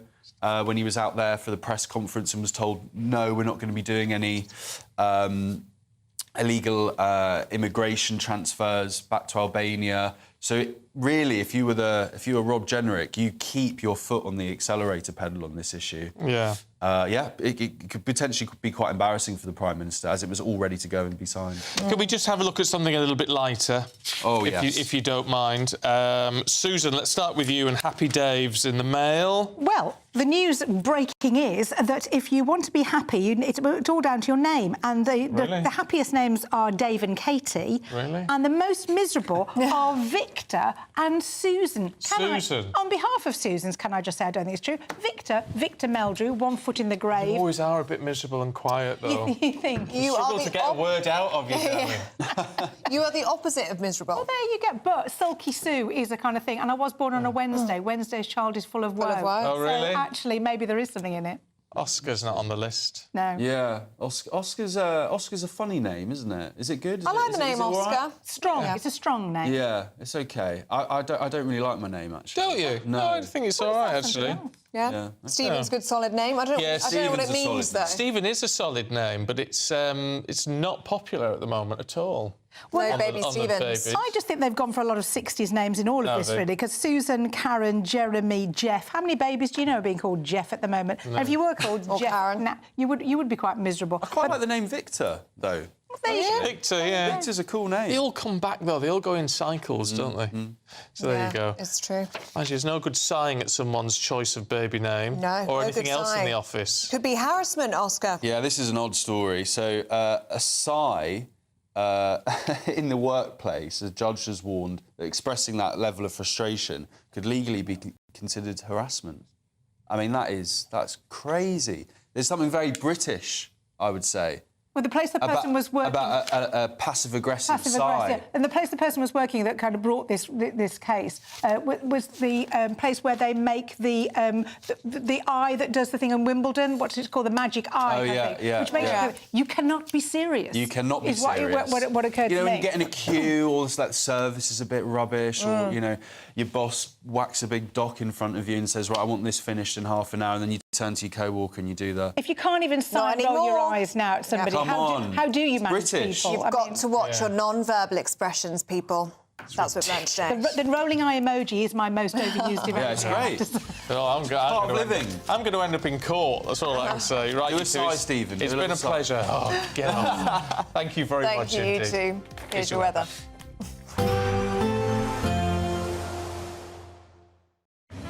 Even though we'll see a cloudy start, it'll be a bright outlook for the rest of the day. Boxed Solar, sponsors of weather on GB News. Hello there, good morning. Welcome to your GB News weather update from the Met Office. Any fog across the southwest, clearing quite quickly, leaving a day of sunshine but also some cloudier skies and feeling cooler for all. But still plenty of sunshine across Scotland, northern parts of England. We do have this band of cloud slowly sinking its way southwards, so eventually brightening up across central areas, but starting to turn cloudy across the south. This cloud thick enough to perhaps produce the odd shower, but the main shower risk is going to be across the very far northeast of Scotland, where we do have a northerly breeze just adding on to the chill across eastern areas, but for most, a good 4 to 5 degrees difference compared to yesterday afternoon. Then through into the evening, once again still fairly cloudy across the south, still the chance of the odd shower until this band of cloud clears its way southwards overnight.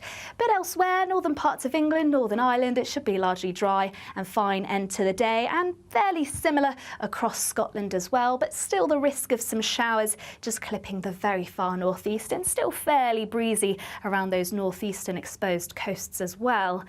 But then through the course of the night, as I say, as we get rid of that cloud across the south, there's going to be plenty of clear skies. Winds should lighten away from eastern coast, but that means it is going to be turning chilly. A chance we could see some rural frost by the morning. So if you're a gardener, make sure to keep those plants covered up.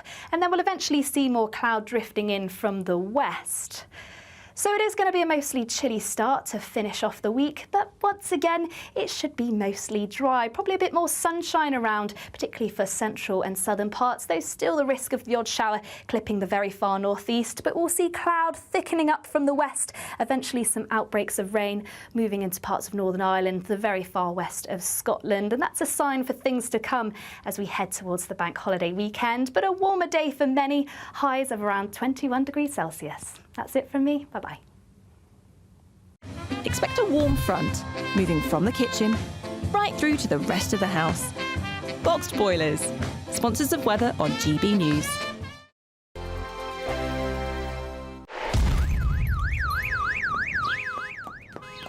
Crash Law 24 sponsors GB News Traffic and Travel Report. Good morning. This is the latest AI travel news from gbnews.com. There are disruptions on the roads today. The A48M westbound between Junction 29 Castleton and Junction 29A St Mellons has 2 lanes restricted. Motorists in Surrey face significant delays on the M25 anti-clockwise between Junction 10 and Junction 9 after a collision. 2 of 4 lanes are closed, with delays expected to last 90 minutes. Normal conditions are expected between 12:15 and 12:30 today. And on the trains, cross-country services are disrupted between Edinburgh and Dunbar and Birmingham New Street and Bromsgrove. Elna faces similar disruption between Edinburgh and Dunbar. For more travel news, go to gbnews.com. Crash Law 24 sponsors GB News Traffic and Travel Report. Someone is going to win the biggest prize package to date, and that someone could be you, driving away in this Elnag Baron 560 motorhome. It has plenty of room for your family of 4, comes complete with kitchen, bathroom and all the space you'll need for life on the road. Plus, we'll also give you a further £5,000 in tax-free cash to spend however you like. For another chance to win the lot, text WIN to 63225. One entry costs £2.50 plus 1 standard network rate message, or text BONUS to 63225. 5 entries cost £5 plus 1 standard network rate message. Go to gbnews.com/win. Entry start at £2.50. Call 0903 686 3232. Calls cost £2.50 plus your network access charge. Or post your name and number to GB13 PO Box 8690 Derby DE1 9TT. UK only. Entrance must be 18 or over. Lines close at 4 p.m. on the 6th of June. Please check the closing time if listening or watching on demand. Good luck. It's Patrick Christie's Tonight, and here we do things differently. It's explaining the absolute madness of this, doesn't it? It's explosive. I mean, this is very good. It's lively. 850. Your government sat there, Sean, and it did nothing. It's controversial. And the Middle East has been in turmoil since before I was born. It's everything you need to kickstart your evening. Everyone's had their Weetabix tonight. I love to see it. That's Patrick Christie's Tonight, weeknights from 9 p.m. Only on GB News, the People's Channel, Britain's news channel. Hi, I'm Michelle Dewberry, and my show is your opportunity to cut through all the noise and dive in headfirst to some robust debates. Ideas clash. Situation, isn't it? Because the failure is... You're deliberately avoiding my point. Nothing's held back. And if you think this is the end of it, wait for more. And we do not shy away from the difficult stuff. Sometimes I want to shake people and say, if only you understood. So join me on Jubes & Co. weeknights at 6 p.m. only on GB News, Britain's news channel.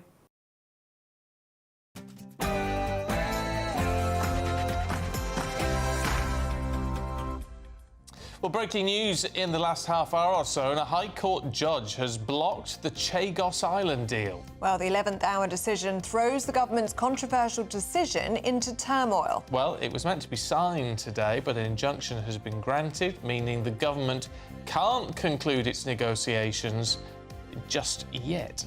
So, is this an end to the deal? Some breaking news overnight, and 2 Israeli embassy workers have been shot dead in Washington, D.C., near a Jewish museum. They've been named as Yaron Lishchinsky and Sarah Milgram. Kemi Badenoch brands the government's U-turn on winter fuel allowance a joke, as the Prime Minister says he's looking at widening eligibility for payments. These are articles over the last few days. Death of people. Death, death, death, horrible death. Donald Trump ambushes the South African president with claims of white persecution in the country. A crackdown on paedophiles. Justice Secretary Shabana Mahmood reveals plans to chemically castrate child sex offenders. And the Prince and Princess of Wales travel to Scotland today for the naming of a new warship, HMS Glasgow. Triumph for Tottenham. Spurs beat Manchester United 1-0 in the Europa League final. Hello there, good morning. A dry day ahead, a mix of cloud and also some sunshine, but is it still going to be feeling warm? Well, stay tuned and I'll have all the details. It's just gone 9 o'clock. I'm Stephen Dixon. I'm Ellie Costello, and this is GB News Breakfast.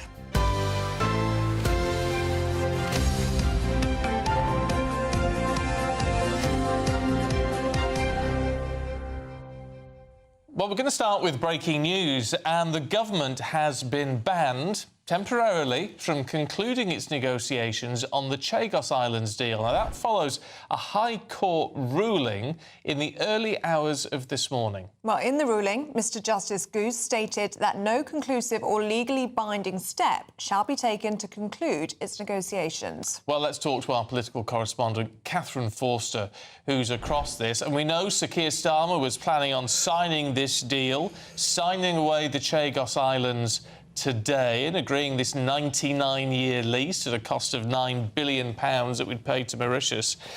It's all been stopped in its tracks. Yes, it's quite extraordinary, this. The Prime Minister, a former human rights lawyer, and his government were basically going to give Mauritius sovereignty of the Chagos Islands, then pay many millions to rent back the military base. And they were going to do that because a United Nations court had ruled that Mauritius should have the sovereignty. So to abide by international law, they were going to give this to Mauritius to sort of better be safe than sorry legally. And yet now they have come unstuck because of the ruling of a British High Court. Really quite extraordinary. Worth saying too that it was our own Charlie Peters who got the scoop a couple of days ago that the government were going to sign the agreement today virtually. That news, of course, has given these two Chagosian women who've brought this court case time to act. Now, the judgment came down at 2:30 in the morning. It's put a block on the government signing that deal for the moment. These Chagosian ladies, their legal claim stated, the government is acting with the same callous disregard to the interest of the Chagosian people as when it expelled them from their homes 60 years ago. So the Chagos Islands and Mauritius used to both be British colonies. And then in 1965, they were given back, and the Chagos Islands stayed British. Mauritius said that the Chagos Islands should be with them. Now, this is now going to a court this morning at 10:30. We will be following it throughout the day, but a major embarrassment for the Prime Minister this morning. Catherine, thank you for bringing that to us this morning. Now, illegal channel crossings are on track to hit very nearly 50,000 this year, with GB News able to reveal that yesterday alone saw the highest daily total so far this year. Yes, 828 migrants landed on UK shores by 2 p.m. And this comes as a leaked memo reveals that Angela Rayner has called for a curb on migrant benefits, with strict limits on access to pensions and universal credit, ahead of the latest migration figures being released later this morning. All right, let's talk to our reporter, Sophie Reaper, should we? Sophie, good morning to you. I mean, look, whatever you make of all the words that have been said about tackling migration, it just seems to be getting worse. Yes, very good morning to you both. I think you're absolutely right, Stephen. And this morning, we're in West Cheshire and Chester, a region in the northwest of the country. And the reason for that is to do with immigration figures. Of course, we're expecting those figures from the Home Office in the next half an hour or so. But the reason we're here today is because of some really rather staggering figures from the Home Office and the Office for National Statistics, which it says that back in 2014, this particular area had just one asylum seeker living here. Fast forward a decade, so fast forward to just last year, and there were 618 living in that region. Now, if you take that as around every 10,000 in the population, back in 2014, that would have represented around 0.03 asylum seekers for every 10,000 of the population. Now, that's just under 17 asylum seekers for every 10,000 of the population. That is an increase, and hold on to your hats for this, of just under 57,000%. Now, some people might argue that these are just figures and very confusing, and you might even say that these figures are perhaps cherry-picked. But no matter what your politics are, no matter your views on immigration, no one, I think, can disagree that there is a very, very stark contrast between one asylum seeker in this area in 2014 and 618 in 2024. Now, This isn't just a standalone story in West Cheshire and Chester. This is, although it is the second highest figure just after Northumberland, but this is something, Stephen and Ellie, that we're seeing all over the United Kingdom. Around 3/4 of all councils in the United Kingdom have seen an increase of over 100% in the last decade. But the other issue that people are getting really concerned about is the distribution. Of the 300 plus councils, 59 of them are currently housing no asylum seekers. So that's really going to be what sticks in the craw for a lot of people, is places like West Cheshire and Chester seeing an increase of almost 57,000% when there are some areas which are housing zero. So that is why we're here this morning. We're going to be speaking to the people here in West Cheshire and Chester and finding out what they make of this, and if they think it's fair that there are certain areas housing none when they've seen an increase from 1 to 618 in the past decade. For us in Chester, thank you very much. I know she's raising some very serious points, our Sophie, but isn't it nice to see Chester? Oh, it's beautiful, isn't it? It's a lovely place, it's Chester. If you've never been, really, you should go and have a walk around the walls and everything. It's just fantastic. Oh, look, she's back. We're being treated again. Isn't it lovely up there? I'll step out. It's beautiful, isn't it? Oh, and you were masking that band very well. Stephen. Yeah. Just gorgeous. Fantastic. Look at all those buildings. It's Are they beautiful. Tudor buildings? Well, they look Tudor, don't they? They certainly do. Absolutely fantastic. So if you've never been up that neck of the woods, go and have a visit. It's lovely. I've never been and now I want to go. You're really a good nice. advert for Chester there, Sophie. Thank you very much. Yeah. I was a bit worried about the bus, though. Did you see the bus turn the corner? And I thought, oh, my goodness, this is going to be the end of Sophie Reaper. She's going to be flattened, but she was fine. She survived. Thank goodness. Right, now, time is running out on your chance to win our greatest British giveaway, our biggest one ever so far today, and words to that effect. You could go to Chester, actually, in a brand new motorhome. You could go to Chester in your motorhome. Worth Go anywhere you like. 67 grand, plus 5 grand in tax-free cash to spend on food Spend and however you petrol like, and all that sort of thing. So here's how you enter.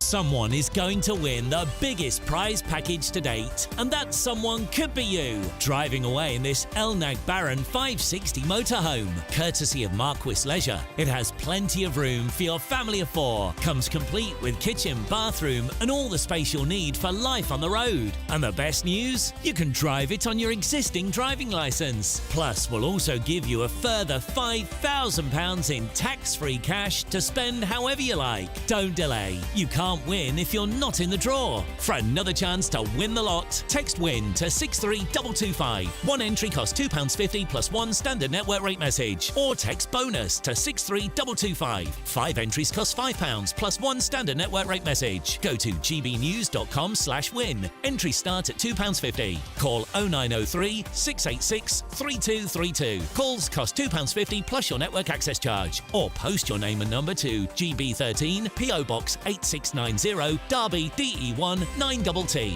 UK only. Entrance must be 18 or over. Lines close at 4 p.m. on the 6th of June. Please check the closing time if listening or watching on demand. Good luck.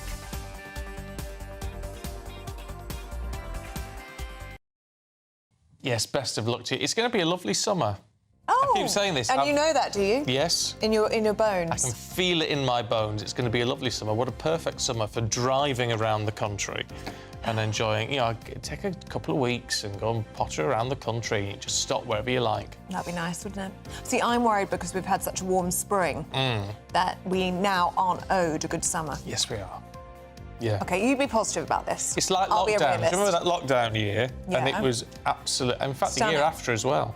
It was absolutely fantastic weather, beautiful weather, and we are definitely due it. And I get the sense that that's what we're going to get. We had a bit of a rubbish summer last year, so maybe we are owed one. And the year before. And the year before. OK, yeah, OK. Yeah. Let's be positive about this, people. Glorious. Take your motor home, have a potter about, have a really lovely time, have a barbecue. Lovely. Oh, it's what it's all about, isn't it? It's the stuff of dreams. dreams. Yes. Tell you who else are the people of dreams. Who's that? We love them. Who? The Prince and Princess of Wales. Oh, yes. They're in Glasgow today. And they're going to be naming a new warship. We're going to tell you all about that. What are they going to call it? HMS Glasgow. Oh, that's original. Yeah, I think that's really nice. We're going to tell you all about it next.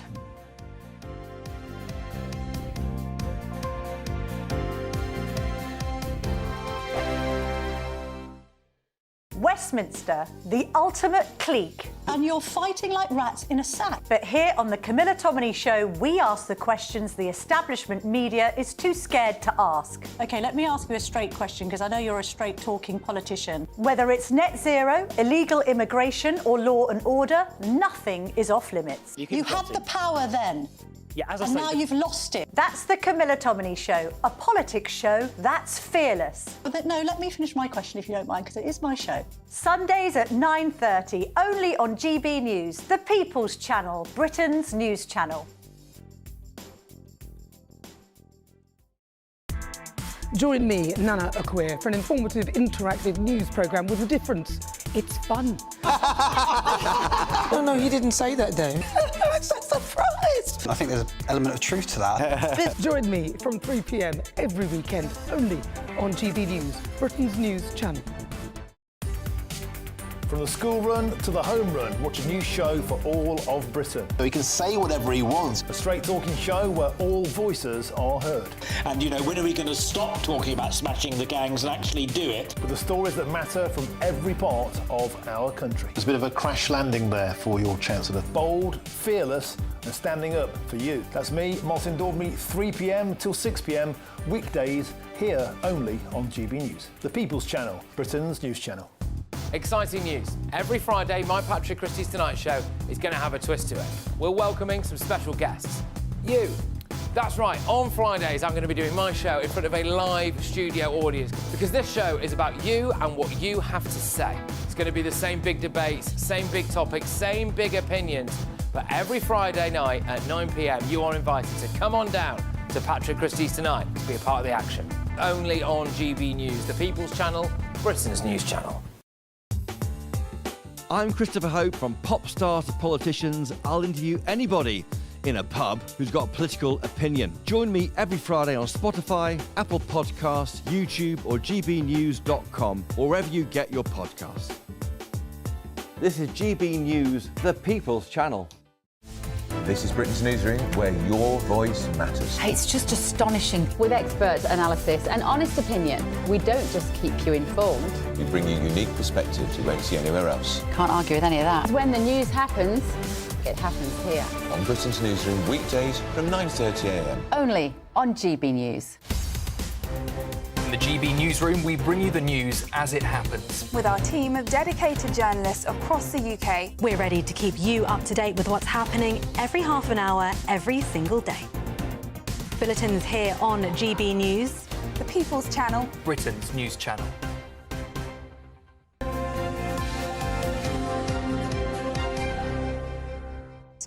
Oh, we've got lots of views on Chester. Let me read some. Here we go. Diane says, we've taken our photos under that bridge. It's beautiful, Chester. We need to go. Yeah, Mike says it's a fabulous historic city. It's a wonderful train ride for those of us in the south.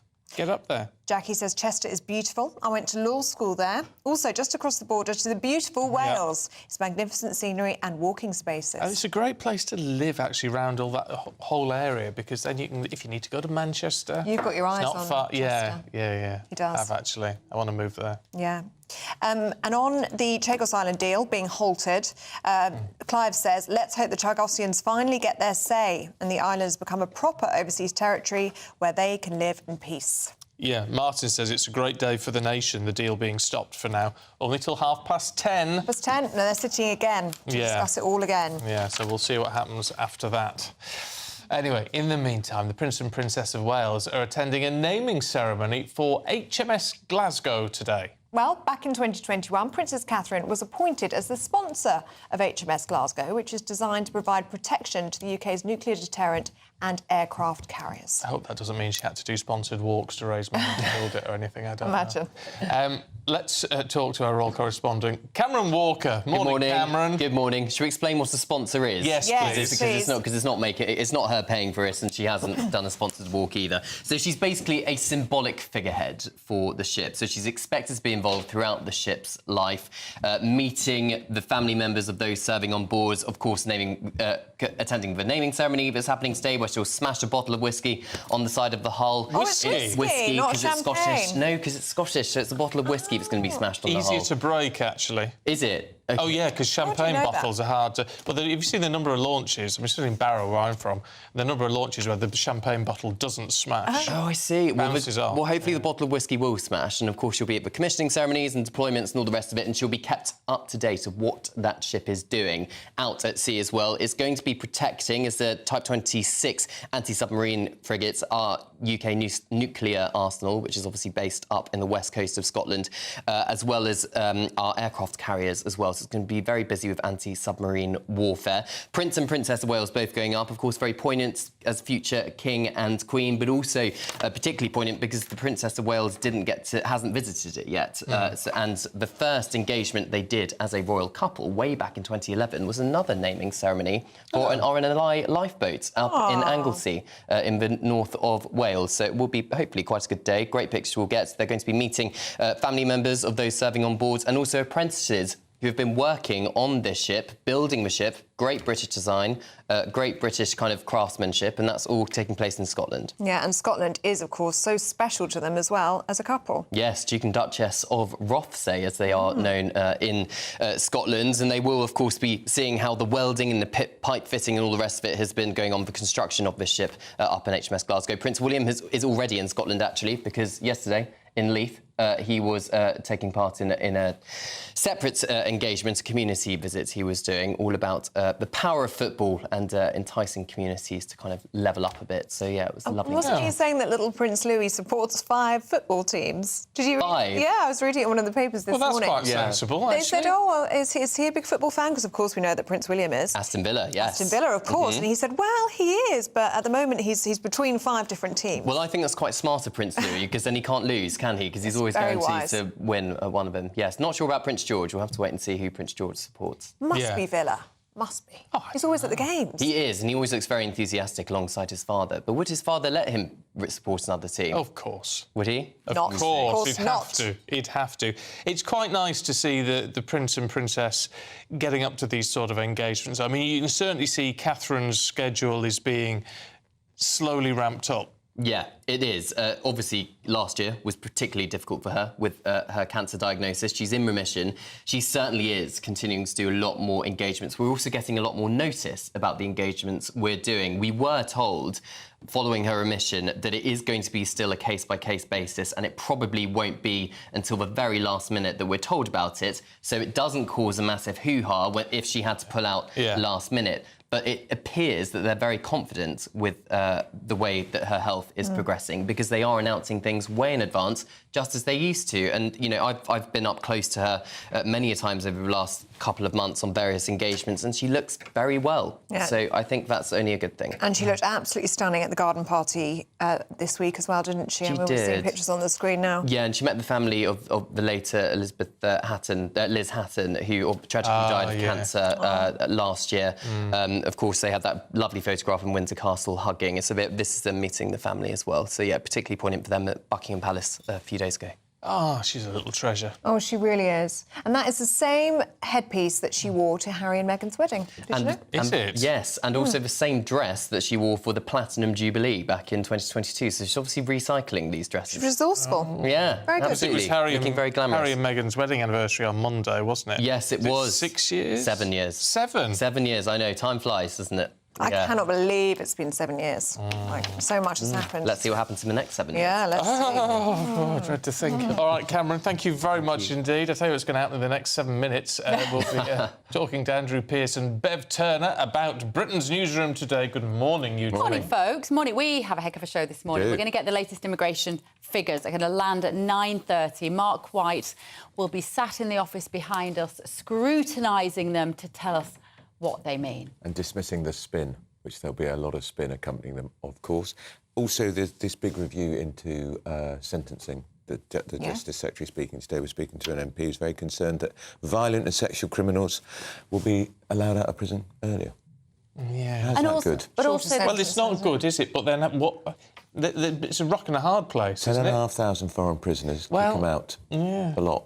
Well, they're talking about doing that, aren't they? Talking about it. Well, they're talking about doing a lot of things. Talking about castrating paedophiles. Yes, we've had lots of views on that this morning. Yeah. But it's not. Again, it's not really what it sounds like. So this is a very clickbaity report, which makes Labour appear to be incredibly tough on crime and punishment. But we will be telling you what it might really mean. Actually, it would be complicated in that I know a lot of people support it, and I'm certainly not against the idea of this chemical castration.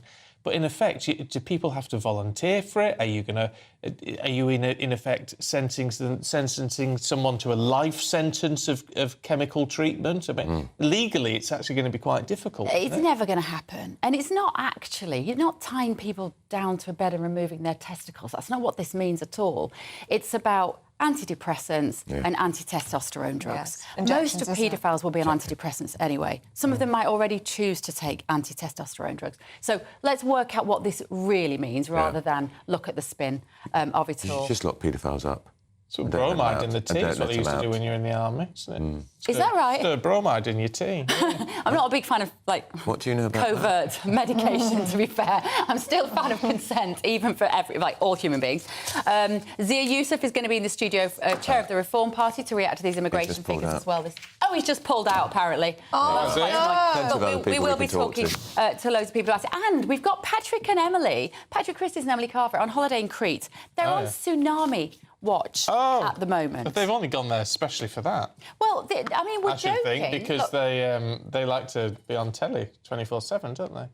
Well, who knows? But there's been an earthquake. No, I'm only teasing. There's been an earthquake, so we're going to be speaking to Emily and Patrick. Are they doing as advised and making their way to the centre of the island? It could genuinely be quite serious. Well, there's no reports of any damage or anything yet, so that's quite... Not at the moment. And also, we've got Trump's former chief spokesperson in the studio with us this morning, Jason Miller. I don't know whether you saw the press conference at the White House yesterday where the children were asking Trump questions, which were brilliant, and also the ambushing of Cyril Ramaphosa.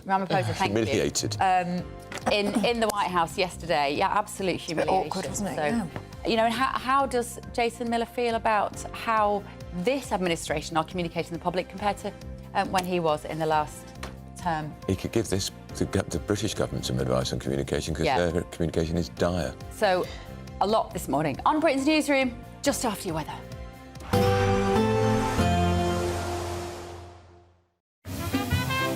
Heavy showers first thing will be followed by a warm, cosy day. Boxed boilers, sponsors of weather on GB News. Hello there, good morning. Welcome to your GB News weather update from the Met Office. Any fog across the southwest, clearing quite quickly, leaving a day of sunshine but also some cloudier skies and feeling cooler for all. But still plenty of sunshine across Scotland, northern parts of England. We do have this band of cloud slowly sinking its way southwards, so eventually brightening up across central areas, but starting to turn cloudy across the south. This cloud thick enough to perhaps produce the odd shower, but the main shower risk is going to be across the very far northeast of Scotland, where we do have a northerly breeze just adding on to the chill across eastern areas, but for most, a good 4 to 5 degrees difference compared to yesterday afternoon. Then through into the evening, once again still fairly cloudy across the south, still the chance of the odd shower until this band of cloud clears its way southwards overnight. But elsewhere, northern parts of England, Northern Ireland, it should be largely dry and fine end to the day, and fairly similar across Scotland as well, but still the risk of some showers just clipping the very far northeast, and still fairly breezy around those northeastern exposed coasts as well. But then through the course of the night, as I say, as we get rid of that cloud across the south, there's going to be plenty of clear skies. Winds should lighten away from eastern coast, but that means it is going to be turning chilly. A chance we could see some rural frost by the morning. So if you're a gardener, make sure to keep those plants covered up. And then we'll eventually see more cloud drifting in from the west. So it is going to be a mostly chilly start to finish off the week, but once again, it should be mostly dry. Probably a bit more sunshine around, particularly for central and southern parts, though still the risk of the odd shower clipping the very far northeast. But we'll see cloud thickening up from the west, eventually some outbreaks of rain moving into parts of Northern Ireland, the very far west of Scotland. And that's a sign for things to come as we head towards the bank holiday weekend. But a warmer day for many, highs of around 21 degrees Celsius. That's it from me. Bye-bye. There will be a light breeze in the morning, leading to a warm front. Boxed heat pumps, sponsors of weather on GB News.